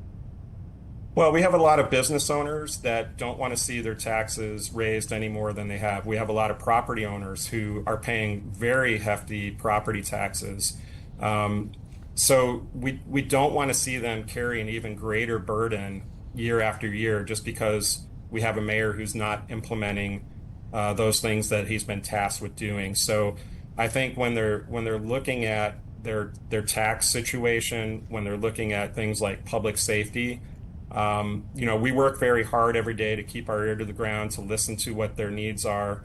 And whether it's the working families of the ward, our small businesses, our large businesses, we really have to listen to them. And that has to go all the way to the 5th floor, though, too. So an alderman can sit there and really work with people to figure out what are the things I need to implement when I go to City Hall. I think we do a good job of that, but now we need the mayor to listen and follow through with those ideas, those options, and the needs of the people of the city. And what is the likelihood that there will be a camaraderie amongst both sides moving forward? Well, there's a lot of us who have worked with city officials for many years, and I think there's a lot of great people working in every department that are really trying hard to follow through on the things that we've been asking for. They want the city to run well. They don't want to see it get bogged down with a mayor who's not implementing what the city council has told him to do. So I think we're going to continue to work as best we can with all the people who are willing to keep this city afloat. We also have structural problems in the sense of our credit rating. When I look at what happened in the last term, we had 25 credit upgrades over the last this 3 years with this mayor. We've had downgrade after downgrade. So we are trying to work with experts both in and out of government to make sure that our city stays afloat, that it's financially feasible for people to come here and build here. And we really need a mayor who's willing to do the same thing. Well, to that point, Alderman, you mentioned all of the mayors that you've worked with since being elected back in 2007.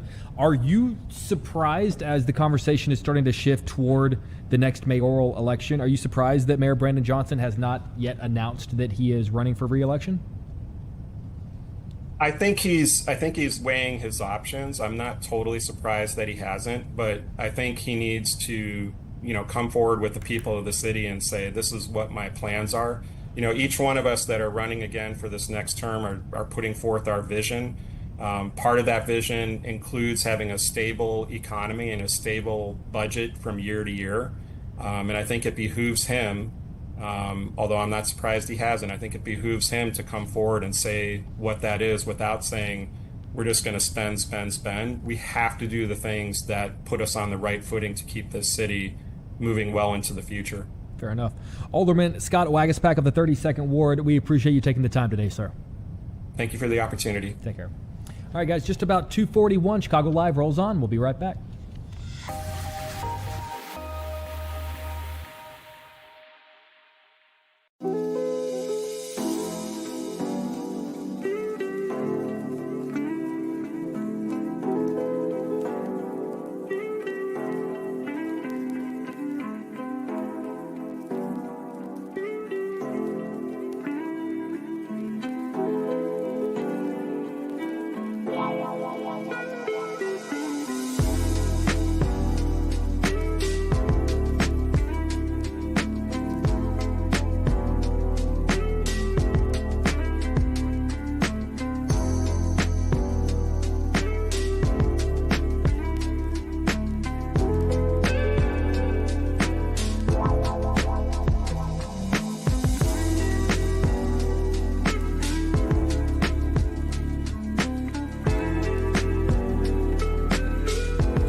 Welcome back, 243 on Chicago Live. You know, just earlier in the show, we were bragging on our incredible reporters who we have out in the field doing really amazing work, breaking and updating stories throughout the city of Chicago. We also use that opportunity to brag about our amazing photographers, our photojournalists, without whom none of this would be possible. But speaking of without these people, nothing would be possible. Our incredible producers behind the scenes who build these shows and make these things possible. We brag about her often because she's amazing at what she does. Sloan Salerno, our amazing 5 p.m. producer, joining us live to update us on the biggest stories of the day. Sloan, how are you?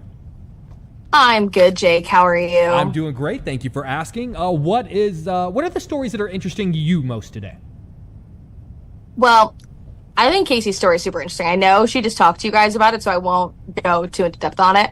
But if you've seen the footage of it, you can just fully see this boat just sitting in Lake Michigan. And, you know, what does it take to get something like that out? How did this even happen? And so I'm really excited to see what she has to say about that story. Yeah, and I was interested in hearing her say that there are sort of these, obviously there are these break walls that you can see very clearly from the shore, but to hear that there are these walls that maybe boaters are a little less familiar with, they're maybe a little bit harder to see, that you really need to kind of break out some old documentation to even know where they are. I mean, I feel like that's sort of a story in and of itself, that like this information needs to be made more available to people, because it's scary that there are things out there that you can't see that could literally sink your boat. Yeah, and I mean, some of these people, they're just coming to Lake Michigan for the weekend, or, you know, just got their boating license and are boating for just the weekend and don't boat before. And if you don't know any of those things, then you could just be kind of in a bad place. Your boat could sink. Yeah, I mean, and also, I mean, obviously, knock on wood, that there was no serious injuries or loss of life with the 4 people that were on board, because there was a Good Samaritan nearby. But obviously, you know, it was a much more tragic outcome just right up the road in Wisconsin, where there was a tragic loss of life. And it's, you know, you hate to use stories like this as a reminder of just how quickly these things can happen, but they do serve as a reminder for people that are going to get out in the water this summer. Yeah, well, they say, you know, every rule was written in blood, and especially in the summer with swimming, people are on the lake. It's bad that it takes something that tragic to really get people to listen and pay attention and do things safely, but sometimes that's what it takes. Yeah, you're absolutely right. And like you said, I'm so excited to see. I know Casey's photographer, Rob, was out there and got some video of the boat being actually towed into kind of, I don't want to call it its final resting place. It sounds overly dramatic. But like basically where it's going to be hanging out till the insurance adjusters come in and take care of everything. And have you had a chance to see any of that video yet? No, I have not seen it. I'm saving myself. I want to see it on TV for the first time. Well, we will as well. But to your point, we did get the chance to see some of that chopper footage from above. And because the lake happens to be so clear today, I mean, you can see that boat at the bottom of the lake. Yeah, it's crazy. It is crazy. All right, well, what else is going to be in your show today? I have some crazy across America stories. Okay, today. I want to talk about that really quick, because you ran over to Perry and myself in the newsroom, and you specifically said, I've got the best across America stories today. So I'm really curious to hear the ones that you have. They're so good. And what makes me sad is sometimes that's the first thing that has to go when I get so heavy. And so I'm hoping that they will survive today. But if not, they'll live here, because I'll tell them. So nothing else needs to happen in Chicago today, because we need to get these stories in your show. Exactly. And so one that everyone's talking about, I'm sure it's been seen everywhere, is that husky in Connecticut. Have you seen that? Wait, no, tell me. So this family was like just sitting in their driveway. They had a toddler in the driveway, and a bear came out of nowhere and was like walking across the driveway, and the family's husky charges and attacks the bear and gets the bear out of there. And that's pretty much the story, but it's that's a good enough story on its own. Is there a video of this? Mm-hmm. Yes, you can see the dog. She like runs up, tries to bite the bear, and the bear scatters. There's so many takeaways from this, and maybe my biggest is that in no way am I convinced that my dog would do that. Huh. You've met Daenerys. I don't think she's too sweet. I don't think she's fighting a bear for me. I'm going to be honest with you. That is okay. Did everyone, knock on wood, dogs fine? Everyone's people, okay. Everyone's okay. Everyone's good. And They said the dog Bella has got a T-bone steak as a reward, which is the least she deserves. I'm assuming an area in which like bears are prominently seen. I mean, not like a bear appearance was a surprise to these people. I don't know. I guess when I think of bears, I don't necessarily think of Connecticut, but Sure. obviously they are there. And so I don't know if their dog has ever seen a bear before. This was just her first instinct. Wow. But she's a very good girl. Wow. I'm amazed with it. So is the video pretty good? Oh, yeah, the video's great. Okay, that's amazing. It's the best All part of the story. And what time is that going to be on your show? Across America is usually around like a little before 5:20. Okay, I'd say. Beautiful. Please don't kill that because And then we've got another. I know that one will live for sure. Then we've got another one where this guy, he's a suspected burglar. He's accused of breaking into a Verizon store. But while he was doing that, someone stole his truck, and so the tables turned. And he ended up calling, he's in Maryland, he ended up calling police saying that someone stole his car.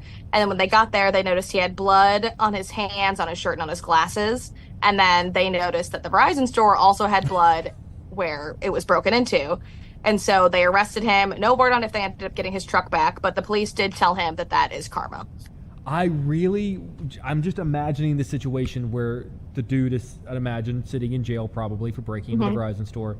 And a guy comes and sits next to him in his cell. Yeah. And it's the guy that stole his truck. And that's where the story begins. That's the update that I need on that story. I mean, surely he had to have really stopped to think about whether or not it was worth making that phone call. Like, I would have thought, like, you would think that he would. Did. I mean, he did try to lie to police, and he was like, oh, I was just at the McDonald's, and then this happened. And they're like, okay, let's be honest here. You were not inside the McDonald's. You clearly had just broken into the store. And so they caught him in the lie. I think he did try to play it off like, oh, I had run into this McDonald's and then my truck's gone, when in reality, the tables turned on him. You know what? I agree. I am a big believer in karma, and what goes around comes around. So you know what? That could just be your lower third. That could be your CG. I really want an update to that story, though. I'd love to know if there does end up being sort of a resolution to the who stole the truck story. That would be like if it was like an inside job, like a guy knew he was going to be robbing the Verizon store, and so he maybe it's a Verizon store employee. Who knows? Wow, I'm really into this story now. Sloan, what else you got? We're making all this up. This is not true. Yes, this is all just us having fun with this story. What else you got? I've got a good Florida story. There's always something good happening in Florida. You can just say Florida story, and I'm going to assume just that it's Florida. good. Yeah, no alligators involved though. So there's dash cam video, and you can see a deputy like flying on a highway, and then his car goes off, and he goes into a retention pond, and there's a huge splash when the car hits it. He's okay, and there was also a canine in the car with him who was okay as well. Okay, good. But the sheriff had a great response to it. So he was saying, no, he was not on his way to an emergency, so he was just speeding. He was, quote, driving like an idiot. Those are the sheriff's words, not mine. And he was going 92 miles per hour. And so I don't know how much trouble that deputy is going to get him, but I would assume he would get in a lot of trouble. And the car is totaled too. So I wonder if, that comes out of his paycheck. Yeah, I mean, honestly, I hear 92 miles an hour and a crash in an accident. I'm kind of amazed that everyone walked away from that. Like, that's the kind of speed in which you're talking about, like, fatalities normally. Yeah, very fast. And Florida also has like a new speeding law where it's, I'm going to butcher it, but I'm pretty sure if you're going over a certain amount, it's like reckless driving and you can like get arrested for it. So I don't know how that works in this case, but interesting.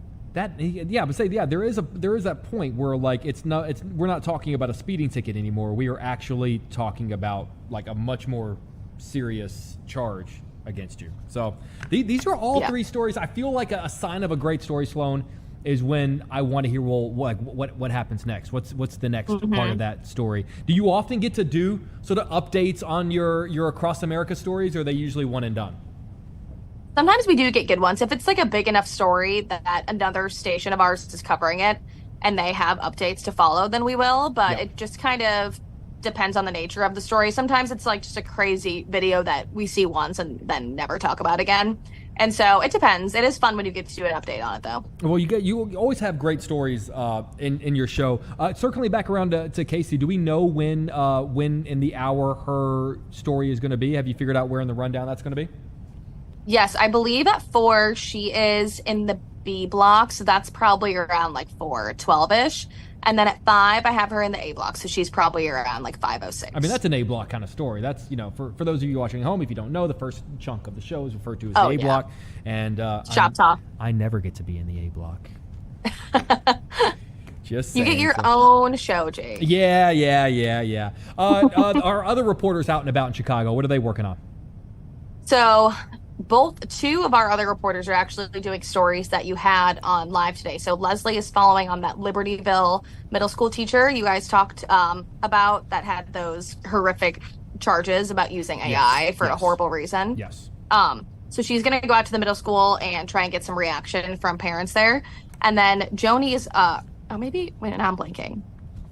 Oh, what did I just say? Leslie? There was another one. Hang on. I'm thinking. We have a lot. Maybe it was that Casey was on. I thought there was another one, but maybe not. I think what it was, Joni was going to do a story that you guys have coming up, but she's shifting. So there was a mass shooting over the weekend near Garfield Park. It happened during a teen takeover. 7 teens and young adults were shot. One is critical. And so tonight, beginning at 4, there's an emergency assistance center near where that happened. And they're saying this is not just for victims of this weekend's violence. We want anyone who's ever been impacted by violence to come.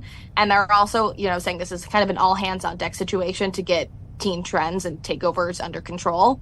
And so she's going to be out there for us. Well, I think to your point, trying to remember which reporter was on which story is kind of a testament to, at any given day, any given time during a news day, these stories are ever changing, ever evolving. You can have Joni Lum on one story up till 2:55, and then if something breaks across town, you are pulling her off that story and sending her on the next one. It's not like things are decided and written in stone the moment a reporter walks through the door on any given day. Yeah, there are sometimes where you're going into the show at 4 or 5 and you still things are still up in the air and you're still trying to figure everything out. So it's always kind of a gamble. Well, things are constantly changing, and I'm about to present you with the absolute best change that you're going to find all day. Anita Blanton is here to take over Chicago Live starting at 3 o'clock. So that's the upgrade of your day, Sloan Salerno. There Thank you God. go. Thank We got to do this again tomorrow. All right, get back to work. We appreciate you. Bye. See you later. All right, it is just about 2:56. Are we going to break? Is Anita taking over? Are you ready to go? We're going to break. Chicago Live rolls on. We'll be right back.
right, good afternoon, everyone. 2:58 right now. Thanks so much for being with us for another hour of Chicago Live. I know I've gotten your messages, and some of you all have been very perceptive viewers. There's going to be a little less of me and a lot more of my fabulous teammates over the next couple of weeks. We're in a season of transition around here, so happy to be with you in the 3 o'clock hour. I'm Anita Blanton. If you're just joining us right now, I'm going to take you into the 4 o'clock hour of news, and we have plenty of conversations to come.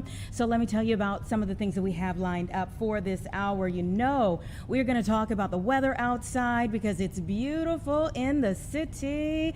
And of course, Taste of Chicago, Windy City Smokeout, the Chosen View Picnic and Festival. There's so many things that are going to be happening over the next several days. So you know we've got to kind of find out what this weather is going to do. If only we could keep it exactly like it is right now outside, we would be in perfect shape for all of those events. But you know, it's Chicago, things are going to change up a bit. So we'll bring JD Rudd up here right around 3:30 so that we can get the latest forecast and find out exactly when things are changing and how much so that you can kind of plan around it with so many things going on.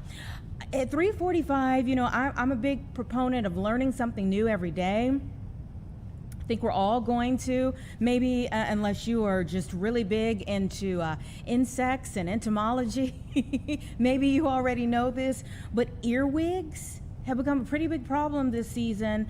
And in fact, people across our area are reporting an increase in these earwigs in and around the home. Yuck, I know. But we'll at the very least be more informed about exactly what's going on before we go over to the 4 o'clock news. And it's a little gross, but it's important that we know at the very least, all right? When you see them around your home, at least you will know what exactly it is and whether you need some insect spray or whether just to let it live, you know? We'll find out some more information from the Associate Curator of Entomology at the Peggy Notebart Nature Museum. That's coming up around 3:45. Earwigs. Yeah, earwigs. 3:15, so not too long from now, we are going to hear from the Chief Growth Officer of International Services Incorporated. And this is as we have the NATO summit's been going on for quite a bit this morning. I listened in to President Trump as he gave some extended remarks there, and then also he went into a lengthy question and answer session, as there are so many things on the table for both the U.S. and our, I put in quotey fingers, NATO allies, because there's a lot of questions as to exactly who is an ally these days, and what should allies receive, and what should allies give? There's a lot of question there. And so the question and answer portion this morning was pretty telling. And there's so much on the line, of course, at that. So, of course, there were questions about Iran and new changes. I mean, the president said this morning that we may launch even more strikes on Iran tonight. And that there are questions as to whether this ceasefire, this new ceasefire, is actually even a thing at this point in time. So there were plenty of questions about Iran. There were questions about Turkey, and the fact that President Trump is actually going to be flying back here in a different jet than the one that he took overseas. So there were so many different things that were touched on, again, at this NATO summit. And we're going to dive a little bit deeper into what the NATO leaders said going in, and maybe how they're feeling coming out in just a bit with the Chief Growth Officer of International Services Incorporated, Jay Adelbart. Plus, this maybe in the next couple of minutes here, we're going to start with a conversation about Minty & Co. It's a business in Bronzeville. And listen, you know, this morning, many of us probably spent some time trying to get tickets in the latest time period that the Obama Center, the Obama Presidential Center, was giving out tickets for or giving an opportunity, let me say it that way because they're not free, but giving an opportunity for tickets to the new museum and not just the museum, but also campus tours. They went so fast. I think they started at 10 a.m. and I want to say by about 11 o'clock, definitely by 12, they were all gone. And that was for September through January. So you lost out there if you were thinking about trying to get in on it. But the big questions are not just about how fast tickets go, but the greater implications for the neighborhoods. And I think one thing that we have seen from the building phase to now the Obama Presidential Center being here in fruition, the activities happening there in progress, and people coming from all over the world, is that, like most things, there are a lot of positives there. And there are some things that are more concerning there as well, especially for the people in the neighborhood. How this affects the people in the neighborhood is extremely important. And so we never want to lose sight of that aspect of the overall story. And that's where Minty & Co. Comes in. They're a business in Bronzeville that is trying to get the attention of leaders in our area now that they are feeling the effects and maybe not so good effects of the Obama Presidential Center. Marley Went, the founder and CEO of Minty Co., is joining me now to talk about how things have been going over the last several weeks. Thanks so much for being here on the show. Thank you, Anita, for having me. Great to have you here. First, just tell us about your business. Yes, so I am the founder and CEO of Minty Co., and it's a teeth whitening and tooth gem studio here in Bronzeville, Chicago. This is my third month here at this location. I've been in business for 6 years.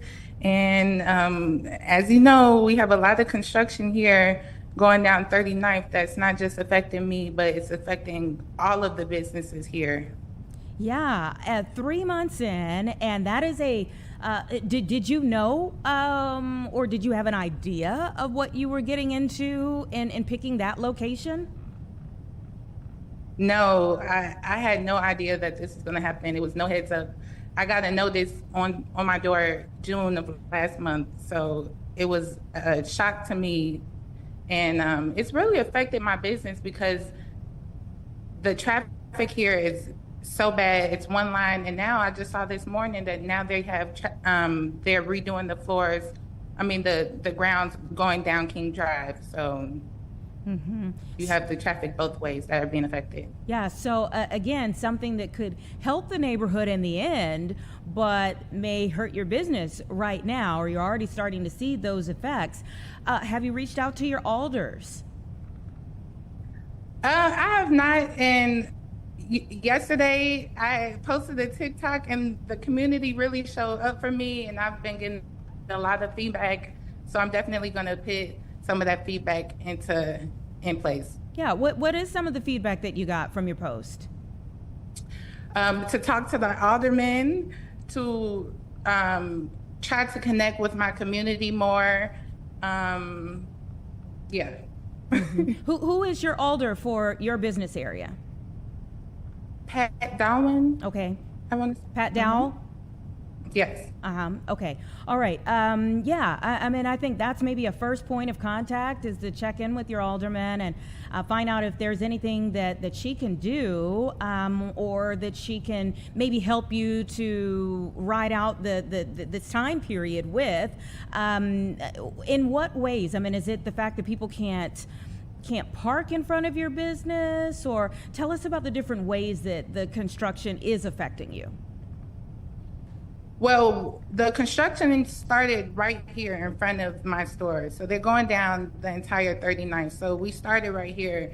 So it was affecting me because people really couldn't drive down the street for a period, or it was taking them 20 minutes. I remember one time it took me 15 minutes just to get into the parking lot in the back. So you can't really drive down the street. I will say that it's cleared out a bit right here since Monday. So I am happy about that. And they are moving. I don't want to put all of the blame on even the city. They are doing what they can. So I appreciate them for moving forward with the construction, because sometimes construction here in Chicago can take years. Yeah, I mean, at least you're seeing some progress there. There are a lot of people who see construction cones and they're like, well, where's the work? When is the work going to start? So at the very least, you're seeing some progress. Yes. Yeah. And what have your clients been saying to you? They really haven't been complaining. I mean, they were just complaining about not being able to drive down the street. So that was the biggest thing. Mm-hmm. So tell me about your goals, your dreams for this business. We know at some point in time this construction will be behind you, but what are your goals and your dreams for this business? Yeah, so my goals for this business is it's really community based. For teeth whitening, I'm not sure if you know, but teeth whitening can be very expensive if you go to dental offices. Most of them start off at about $400. So I like to keep my price fairly reasonable so everyone can benefit from it. So, my goal is to continue to just push that forward, making things reasonable for everyone to benefit. I teach classes as well. And so this year I was granted the opportunity to teach with CPS. So I just want to keep that going. And it was an after school program. So I just want to get into more schools, do more after school programs, pour into the youth, and pour into my community. I love that. I love to hear that, especially teaching the youth. I mean, what kind of teaching do you do with the youth? What are some of the lessons that you give with the youth? Yeah, so I teach, so I do teeth whitening and tooth gems. Are you aware what tooth gems are? Is that like just like a gem that goes on the tooth?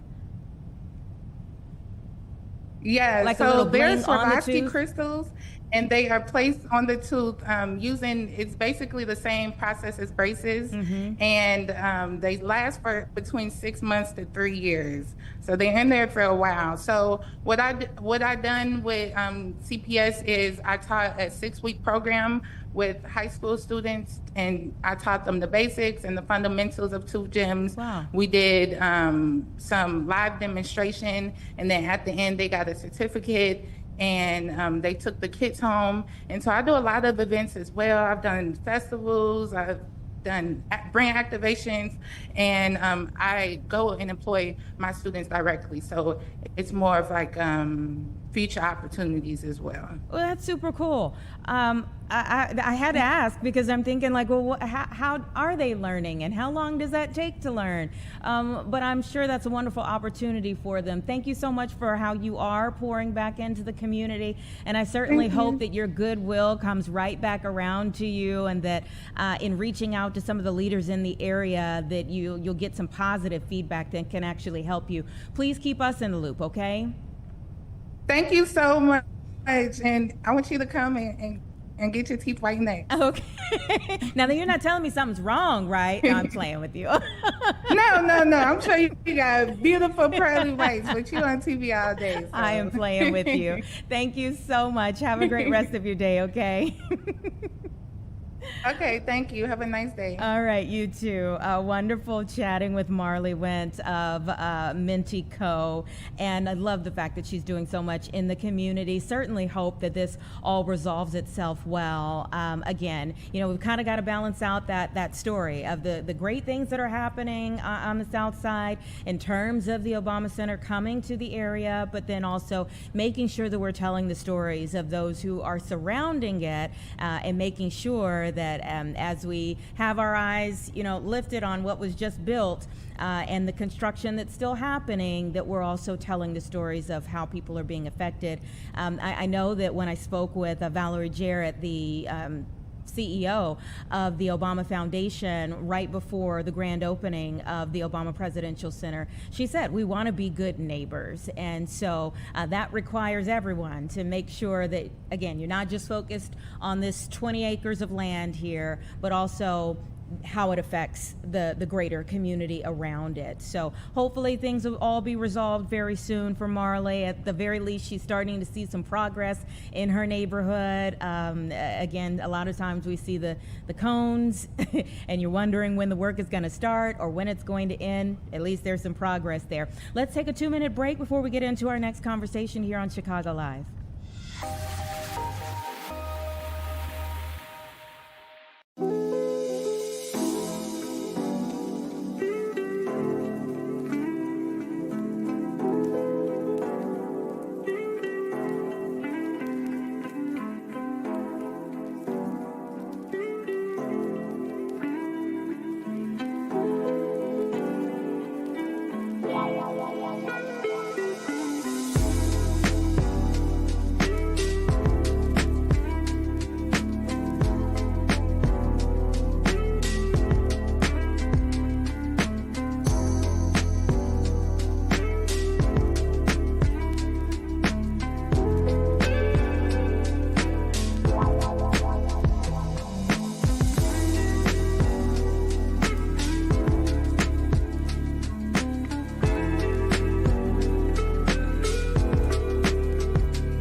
right, welcome back, everyone. 3:15 right now, and we've got to dig in a little bit more, a little deeper into what's been going on at NATO. It's a major summit we know each year, but this year there were a number of issues going into the summit, and finding out exactly how all of that fleshed out is going to take more than just you and I. So let's bring in our expert for this conversation, Jay Adelbert, Chief Growth Officer of International Services Incorporated. Jay, thank you so much for being here. Thank you for having me. I listened in to the press conference this morning with President Trump for quite some time. It was a wide range of different issues that the reporters were asking about coming out of the NATO summit. Tell me your impression of how this NATO summit has gone.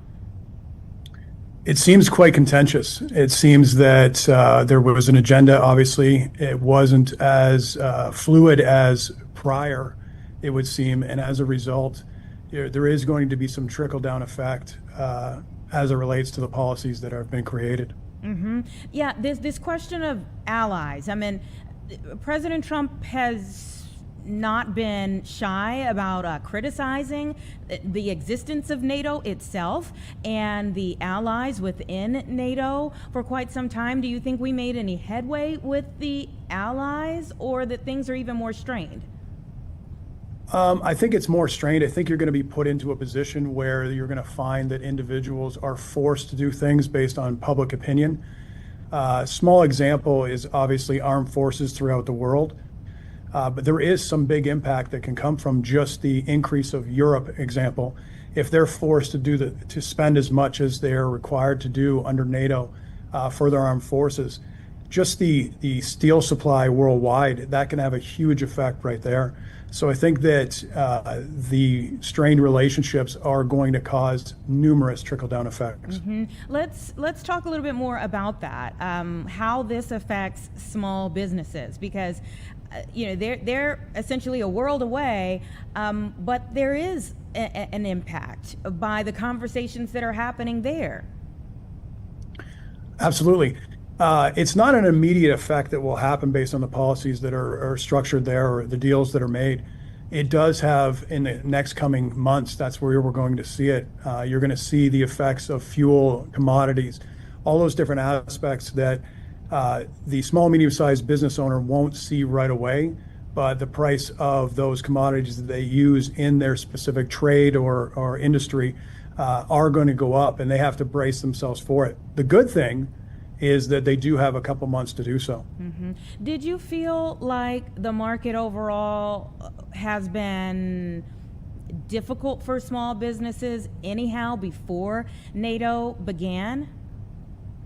I think when you get into an uncertain marketplace, there's the media covers so many different policy changes and so many different strifes that are around the world. It creates an uncertain community, and that uncertain community is slower to act. And that slower to act does have an impact on pretty much every economy and every trade, either your small or medium or even large marketplaces, for sure. Mm-hmm. Yeah, it seemed like as President Trump was talking this morning, the markets, whatever he was saying, the markets were agreeing with in the immediate time. For sure. I was noticing that as well. Mm-hmm. It's absolutely showing that the response overall by, in most cases, markets are predicted, as we know, and obviously that has an impact on pricing. And when it's solidified, people are reacting, obviously, on whether they're pulling, calling, or purchasing as it relates. And so you will see the immediate impact. It does, in most cases, obviously level out in the next coming days as there's a more of a dissection of what happened during that summit in Turkey. Mm-hmm. And of course, one of the big talkers of at least today was his comments about more strikes against Iran, possibly even tonight. Mm-hmm. And so you wonder about what's going to happen with oil again. That's a big one. Obviously, there was some great strides in the last couple of days as it relates to the price of oil, in terms of the barrel price. even just the lettings that they were allowing in terms of how many barrels they were going to produce, and obviously with intention to produce a profit. I'd like to see what's going to happen in the next 24 hours as it relates to the news that comes out of this, and what will the price of a barrel of oil cost, and obviously what will the major companies allow to be produced at that cost. Mm-hmm. And what are some other things that you would anticipate in the next few days? Next few days, as I said, if we're talking about small, medium-sized businesses or your consumers in the local Chicago area, I don't think you're going to see a lot of impact as it relates to these decisions. I think that what you're going to have is, once the breakup of the NATO committee occurs, is they're going to go back to their local markets and then in their local countries as well, obviously. And when they go back to their local countries, their responses as it relates to what you're bringing back, something by the media, obviously by their governments, and how they're going to react. That's going to be very interesting. It's hard to predict what that's going to be, but it's going to be interesting that all of a sudden, well, we made these certain deals, obviously, during the talks, or this is what was mandated. And sometimes, obviously, the impact from that message within a country can actually change the mindset of the individual who actually attended. Yeah, what gives you most concern thus far? It's always going to be the oil. Oil has such an effect on so many different industries and so many different types of business. And that effect itself, if small, medium-sized businesses or just the regular consumer has embraced for that, even in the budget of their own household, it will continue to have an effect. And I think that is my biggest concern for sure. Mm-hmm. Yeah. And then if a business is preparing for those moments, like you said, okay, the summit happens, then, immediately, as we were saying, you see the markets like, great, yay. But then maybe it takes a little time for the ripple effects to actually get going, for the dominoes to start rolling. How does a business prepare? Walk us through that. So if I may, the very start of this is, as I said, if there are bids that a individual company has put out, and those are 15 to 30 days old, I'd immediately do a new pricing with a buffer built into it. So in other words, sometimes you can put a bid out and people are deciding on it, whatever, the trade that we're talking about. And I'd be recoiling those back. That's a preparation, is recoiling those back, repricing and sending that out. That would be an action point right away. As a firm, we go through roughly 10 to 12,000 small, medium-sized businesses a year. So we get to see a great landscape of all the industries. The most common thing we see is the ability to control profit. Business owners pay attention to the top line and very rarely pay attention to the bottom line. And the meat in between, I guess is the best way to put it, is the important parts. Taking inventory of your direct costs, taking inventory of your overhead, and looking at leaks that actually occur there, which could be labor productivity as an example. That type of inventorying and that type of reconciliation prepares you for the impact of what may come, I guess, is the best way to put it. And taking that inventory and then measuring and managing proactively gives you the ability to reverse that impact, and you won't feel it as much. If you stay the same and then feel that impact, obviously it can be catastrophic in most cases. Catastrophic. We never like that for any of our, especially small businesses, as it's so tough for small businesses anyhow. What is the sentiment that you get from, I don't know, maybe trade unions or any conferences or anything of that sort about the business environment right now that people are experiencing and trying to wade through? It is the uncertainty. Should I buy that piece of equipment? What is going to come down the pipe? Should I be hiring right now? What's going to happen to my sector? There is a lot of question about progression in direction, in any direction. Should I grow? Should I stay the same? Should I cut back on my employees? Those are a lot of the conversations, and I'm not even talking about the trades. Like, I have conversations with probably 30 new business owners every day. Wow. 30 new business owners. And I'm listening to exactly, what they're feeling and what their concerns are. I would be dishonest if I were to say that most cases, the ailments that exist in a business, right, they're brought to light when you have some sort of economic strife. So in a lot of businesses that we walk into, they have those illnesses already. And so to be able to take inventory and figure out where they are is super important until the next economic shift. Very interesting and great perspective from the inside. Speaking to so many different business owners and so many different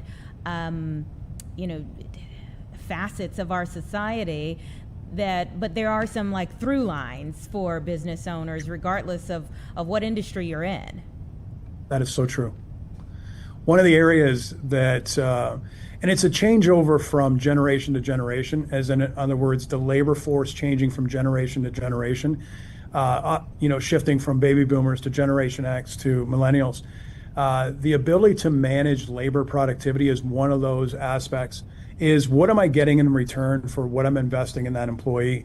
And it sounds very cold to say, but it is one of the biggest, I don't want to use the C word in terms of cancers, but it's the biggest cancer to small and medium-sized businesses, is figuring out how to manage each generation of a labor force to get the return on investment that you're supposed to. And it doesn't matter industry, it doesn't matter trade, it doesn't matter where in the country. That is a common thread. Well, it's going to be these next several weeks following NATO. I know we'll all have our eyes on what happens from here. In fact, Sasha, can we look at the big board and just see what's happening right now?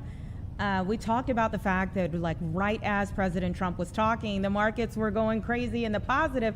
Look at this, Jay. Yeah. Oh my goodness. Wow. That's especially in the DJI. What you're seeing is they're concerned about obviously pricing of commodities. The pricing of commodities is going to affect the manufacturing cost, and obviously the manufacturing shipping. That's going to be another area as well. Yeah, I mean, we talk so much about how the word uncertainty affects the market, and that was one of the first words we used in this conversation. Mm-hmm. Wow. It's very common. There is a correction, right? Obviously, what stories the media such as you are going to bring out, and obviously the experts going through every aspect, every decision, and all that kind of stuff. You're going to see this go up and down over the next couple of days for sure. Yeah. Well, thank you so much for lending your expertise to us. We certainly appreciate it. Anytime. This has been fantastic. Thank you. Have a great rest of your day. You as well. 3:28, everyone. Give us 2 minutes, and the beep at the door has already happened. Meteorologist J.D. Rudd is here. We're going to bring him in and talk about your forecast next.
31. JD Rudd is here. Hi, you know Anita. what? The last 2 days, something is going on.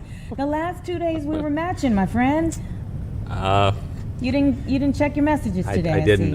See. I'm sorry. I forgot. All right. I'll do better next time. Good to have you up here, man. The sun is shining. Yes. It's a beautiful day in the city. Sure. People are sweating. Oh, look Sun at is that. shining. Look at that. Boats are boating. You know, boats are boating. Visitors are visiting. Yeah, exactly. Everybody's doing the adjectiving out there. It's how this is day 3 of sunshine, day 3 of what looks like a beautiful day. But I'll tell you, if you spend some time outside today, it is noticeably a bit warmer. I got in the cab, and the cab driver had like sweat dripping down his head, and I'm like, just turn up the AC. But you know, gas prices are high. Bingo. So You that's gotta all right. conserve. Yeah, I mean, and he was like chugging down the water.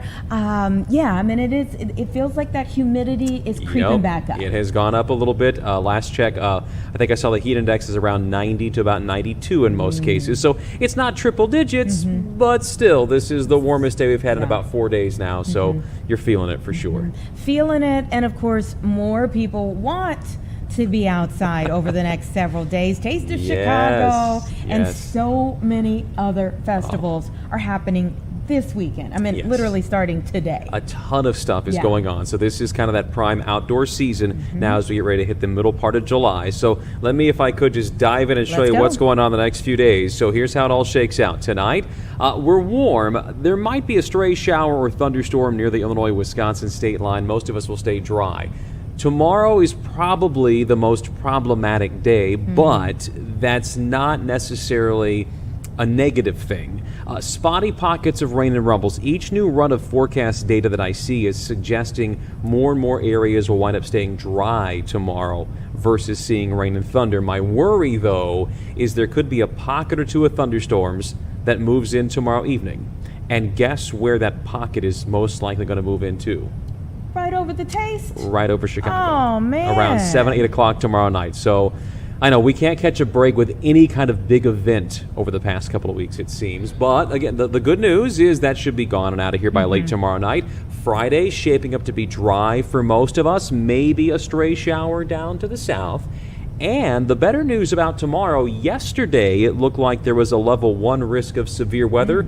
The Storm Prediction Center has moved that farther south for tomorrow. So if we do indeed get rain and thunder, there appears to be lesser of a chance for it to be quote-unquote severe. Now again, if you're one of those that has something set up at Taste of Chicago or somewhere else, you don't want rain, you don't want gusty wind, any of that kind of stuff could be severe They're to getting you. ready to bring out the big Eli's cheesecake Oh, that they've I been, know. Building saw for that the video. last couple of days. Yes. You can't just drench the Eli's cheesecake. No, so I hope at least there's some form of a canopy or something overhead. I did put together a special Taste of Chicago forecast graphic here to kind of show you what the temperatures will be like 3 o'clock in the afternoon and roughly 8 p.m. at night. I know in general it's 2 p.m. to 10 p.m., so I tried to find some sweet spots here to kind of let you know how warm it would be in the afternoon and still how warm it's going to be in the evening. And once again, chance for rain and thunder tomorrow. Yes, it could move right over the area. Let's cross our fingers, our toes, and our eyes that maybe it skirts over the lake more so, or maybe farther out to the south, but just know that's the chance. So of the big events starting today, running through Sunday, tomorrow looks like the worst quote-unquote day. Even then, not a complete washout, not super hot either. I mean, today, air temperatures are around 90. Tomorrow, it's middle 80s. It's not bad. It's warm, but it's not bad. And it's kind of the same thing temperature-wise Friday into Saturday, as you see there. 80s in the afternoon, mid to upper 70s in the evening. Let me tell you, I'm trying so hard to focus on your information. And yet I'm just watching that drip I know, over I know. I tried to find some background that had a decent amount of food in there. Trying to figure this out. I know. Well, we showed that video yesterday during our 4 o'clock program that had me about drooling on my tie. So I figured I'd return the favor here because, Taste of Chicago, listen, if you're a foodie, even remotely, this is it. And the smokeout this weekend. Yes, so. And you know what? Speaking of the smokeout, and it's interesting that So Hootie, yes, not the blowfish, no, but just Hootie, Mhm. is back this year.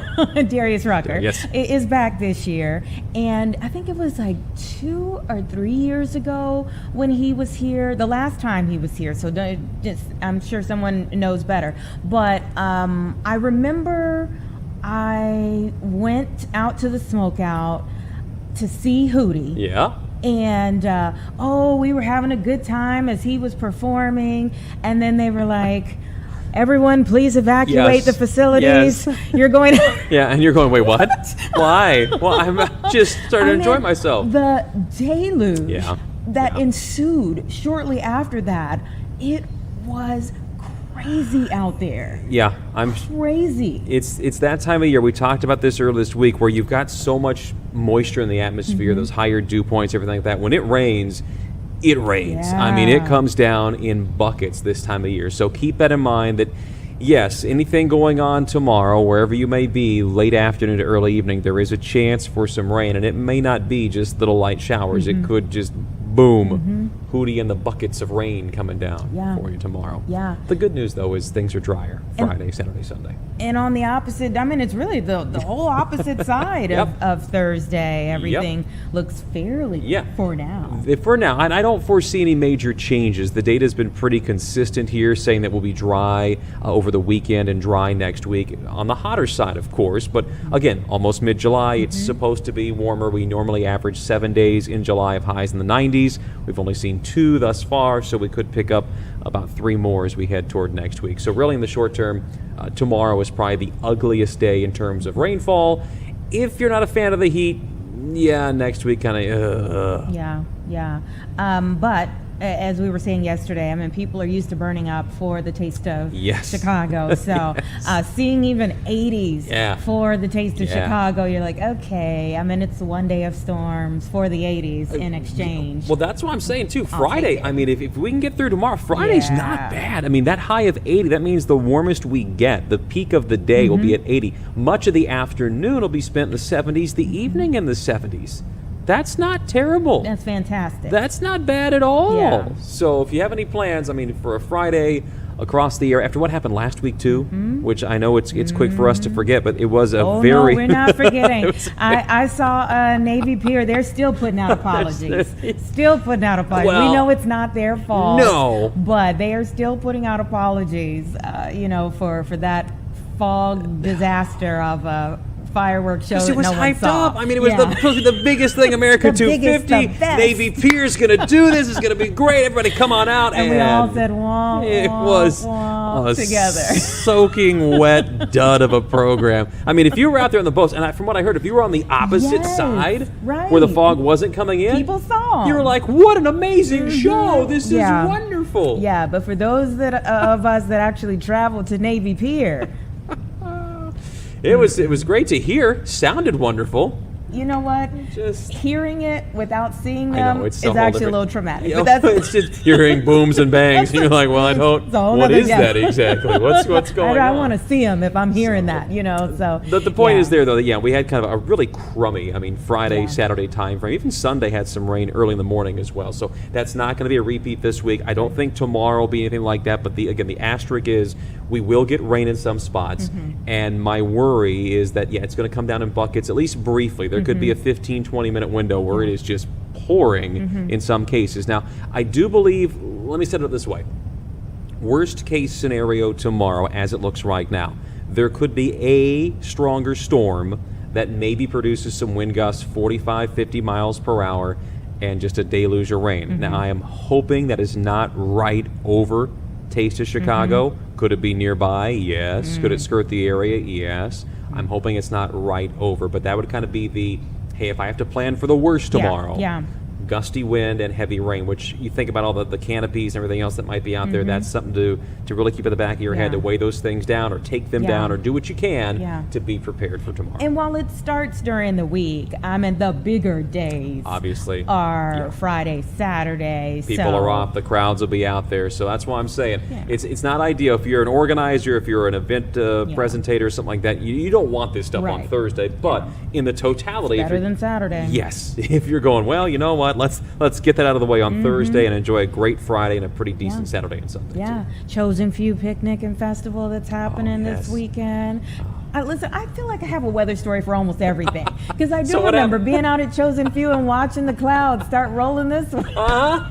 So what I'm It's July. It's July. That's I don't the whole think it's thing. July, folks. I think it's Is it Anita. me? I think it's Anita. Am I the So storm cloud? don't invite Anita to any of these events. We're gonna keep Anita Am I locked the up. storm cloud? I'm sensing a pattern here. It's wherever Anita goes. Right.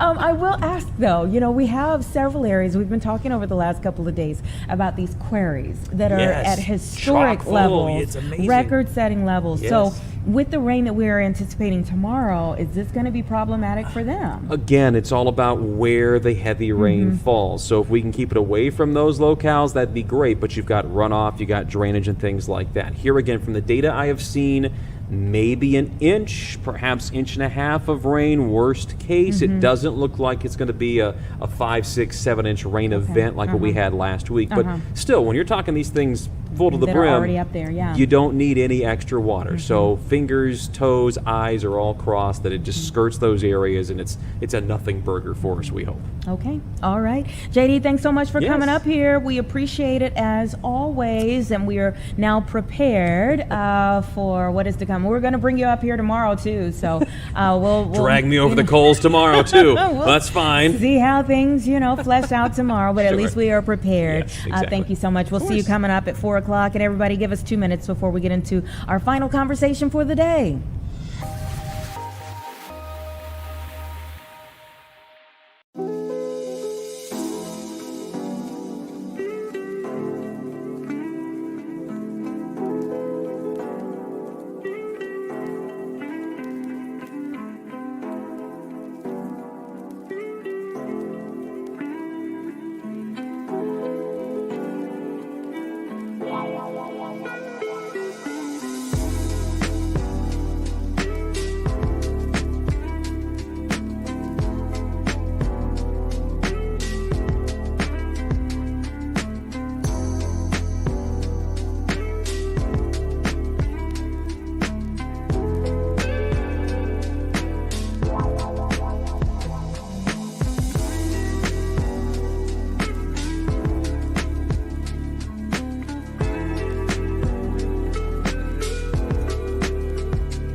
It's about 3:45 right now as we get ready for our final conversation of the day here on Chicago Live. And, this time of year, we know there's going to be lots of insects outside. And depending upon the weather, we see different things. And sometimes you know exactly what you're seeing. And then other times you're wondering, what exactly is that outside of my home or outside of my property or wherever I'm, having an outdoor event or outing? Did you know of the term earwigs? This was fairly new for me, at least, I will admit, but we have Associate Curator of Entomology at the Peggy Notabart Nature Museum, Alan Lawrence, who's going to help us all understand earwigs a little bit better. Is that the technical term? Uh-oh, we can't hear you, and we definitely want to get this information. Is that on us or is that on his end? It was probably on me. Okay. Can you hear me now? I can hear you loud and clear now. Although at points in time in this, I may want to silence you. But we need the information. We need the information. So is this the technical term, earwigs? Yeah, they're called earwigs. I mean, the scientific term would be dermaptera, which just means sort of skin wing, because they have these leathery, like small, little short forewings. Oh, okay. Dermaptera. Okay. Okay. Now, is this the typical time that they're out and about? Yeah, so this is the time when you're going to see most of them, particularly of the European earwig, because just about now is when all the juvenile earwigs are leaving the nests. It's kind of interesting. The mothers stick around and help take care of their young. But this is about the end of their lifetime, and now all the young babies that have grown up a little bit are out venturing into the world. Wow. And why are they called earwigs? Yeah, there's two thoughts. The probably most likely is that there's an urban legend that earwigs will crawl into your ear. They don't really do that, though. The other idea is that underneath those leathery forewings, they have a larger pair of membranous hind wings that unfold, and when they unfold, they kind of look like an ear. Aha. Okay. I like that better than thinking that they'll climb into my ear. Yeah, I wouldn't worry about that too much. Okay, all right. And when there is when a mommy has a baby, I mean, how many babies is she having at once? Ooh, probably about 30 to 50 at a time. Oh, okay. Big family. Big family. These dermaptera are, and where do they typically live? Yeah, so earwigs like tight, small spaces and crevices. So you're oftentimes going to find them sort of under some leaf litter, under rocks, a welcome mat, or in between tight leaves of like fresh plant growth. Is this one of the things? I'm of the opinion, and I know, again, this is not an expert opinion. I'm always of the opinion when I see an insect, it's never alone. So if someone should see an earwig, could it be by itself, or is it pretty much assured that there are other earwigs nearby?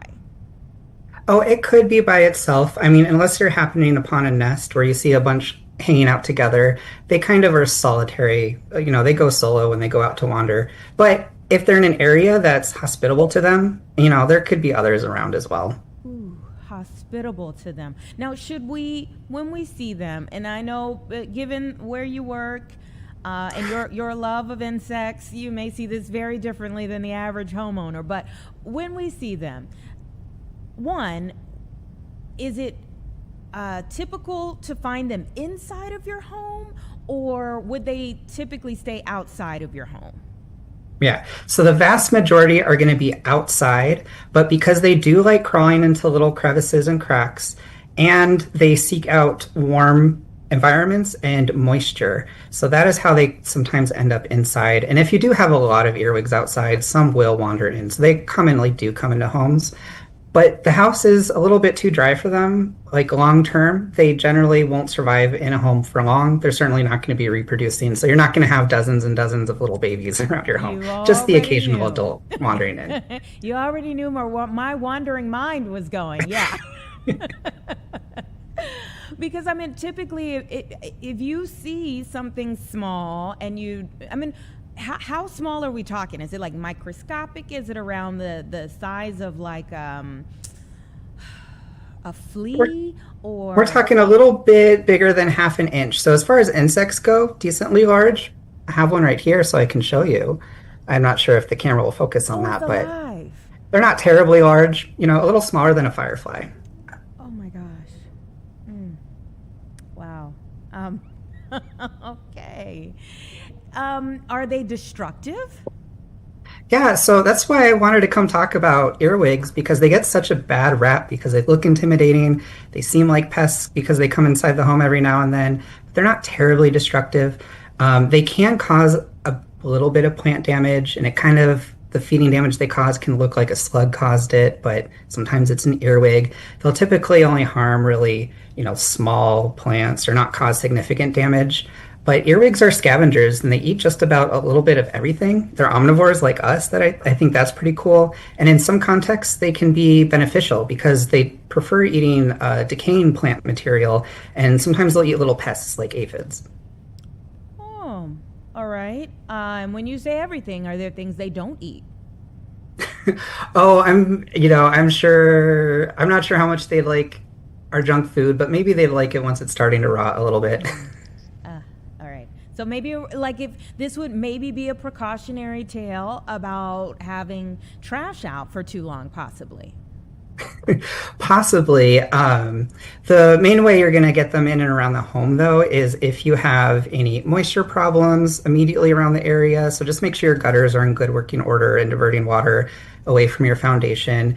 Or if you have any open holes or cracks, so seal those up with caulk where necessary, use weather stripping, and try to make sure you don't have plants growing directly up against your foundation.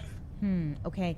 And people are reporting an increase of these around our area right now. Why do you think that is? Is it just because we had a lot of rain last week, or it doesn't seem like this season in terms of rain has been any rainier than those of the past. So why do you think people are reporting increases right now? Yeah, well, I think they're more noticeable right now because one, it's the time of year where all those young have left the nest, so they're out wandering about. And their numbers, this is like sort of the peak of their population, and then they'll start to dwindle through, that over the next couple months. But that combined with the recent heat and rain that we've had, when they have hot, humid conditions, they can be more active.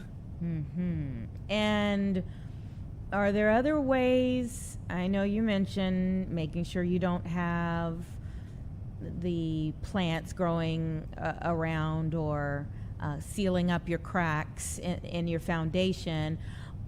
Are there other ways to discourage them from coming your way? Yeah, those will be the primary ways. Just make sure you prevent their entry, that you don't have places for them to hang out right by, your windows and doors. Use window screening. If they do come in, you can either sweep them up or vacuum them up. That's fine.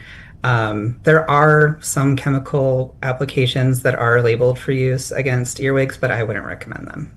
I never anticipated that you would. Never anticipated that you would. Yeah, just know that they don't really cause any harm. Those little pincers on the back can look quite intimidating, but they're really not strong enough to break our skin. You wouldn't even feel it if they try to pinch you. They just use those for defense. They look intimidating. They can capture prey with them sometimes, but really they pose no threat to us. So just kind of forget about them and they leave you alone. They're not harmful at all to us or our pets. No, not. They're not harmful to our pets either. Okay. And what family are they in? Oh yeah, so the order is Dermaptera. The family is off the top of my head, I'm forgetting it. But the genus is Forficula. Forficula. Yeah. Forficula and Dermaptera. I'm in school right now. Thank you for taking us to class today, sir. Oh, thank you. And just, again, these earwigs, you leave them alone, they'll leave you alone. They prefer to stay out of way in tight cracks where we can't get to them. And what is the end of their season? Oh, yeah. So just in about a couple months, so into September, they'll be winding down. They're still going to exist throughout the year. They do overwinter as adults. The male and female earwigs will mate in the fall, and then they make a little burrow underground where they'll hang out until the spring. The male gets kicked out, female lays her eggs, then takes care of her little family. Wow. And the cycle continues. The circle of life. All right. Thank you so much, Alan. We always appreciate having you here. Oh, thank you. It's a pleasure. All right. Take care. 3:55, everyone. We're going to take a quick 2-minute break before we're back to close out the show.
Welcome back, everyone. 3:57 right now. As I said at the top of the hour, we're in a season of transition right now. So I'll be here from time to time in the 3 o'clock hour. We're doing kind of a rotation of my coworkers who are going to be doing the 1 to 3 p.m. hours, sometimes 1 to 4 p.m. But the most important thing is that you are here, and we certainly appreciate you being here for Chicago Live each and every day, just kind of looking over what is to come very shortly from now in the 4 o'clock news. Joni Lum is working on a story about an emergency assistance center. Leslie Moreno is working on a very tough story. We always say these are the stories that are really important to know, but very hard to tell.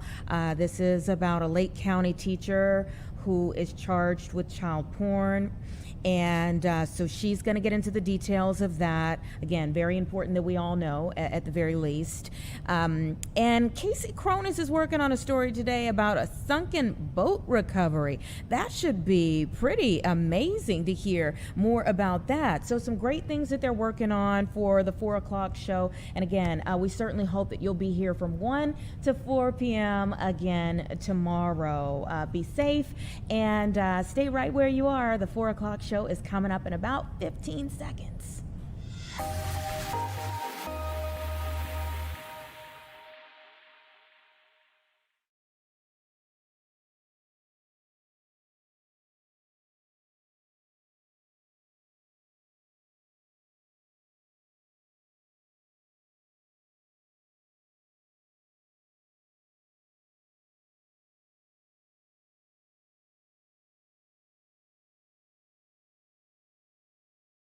Live from Chicago, this is Fox 32 News at 4.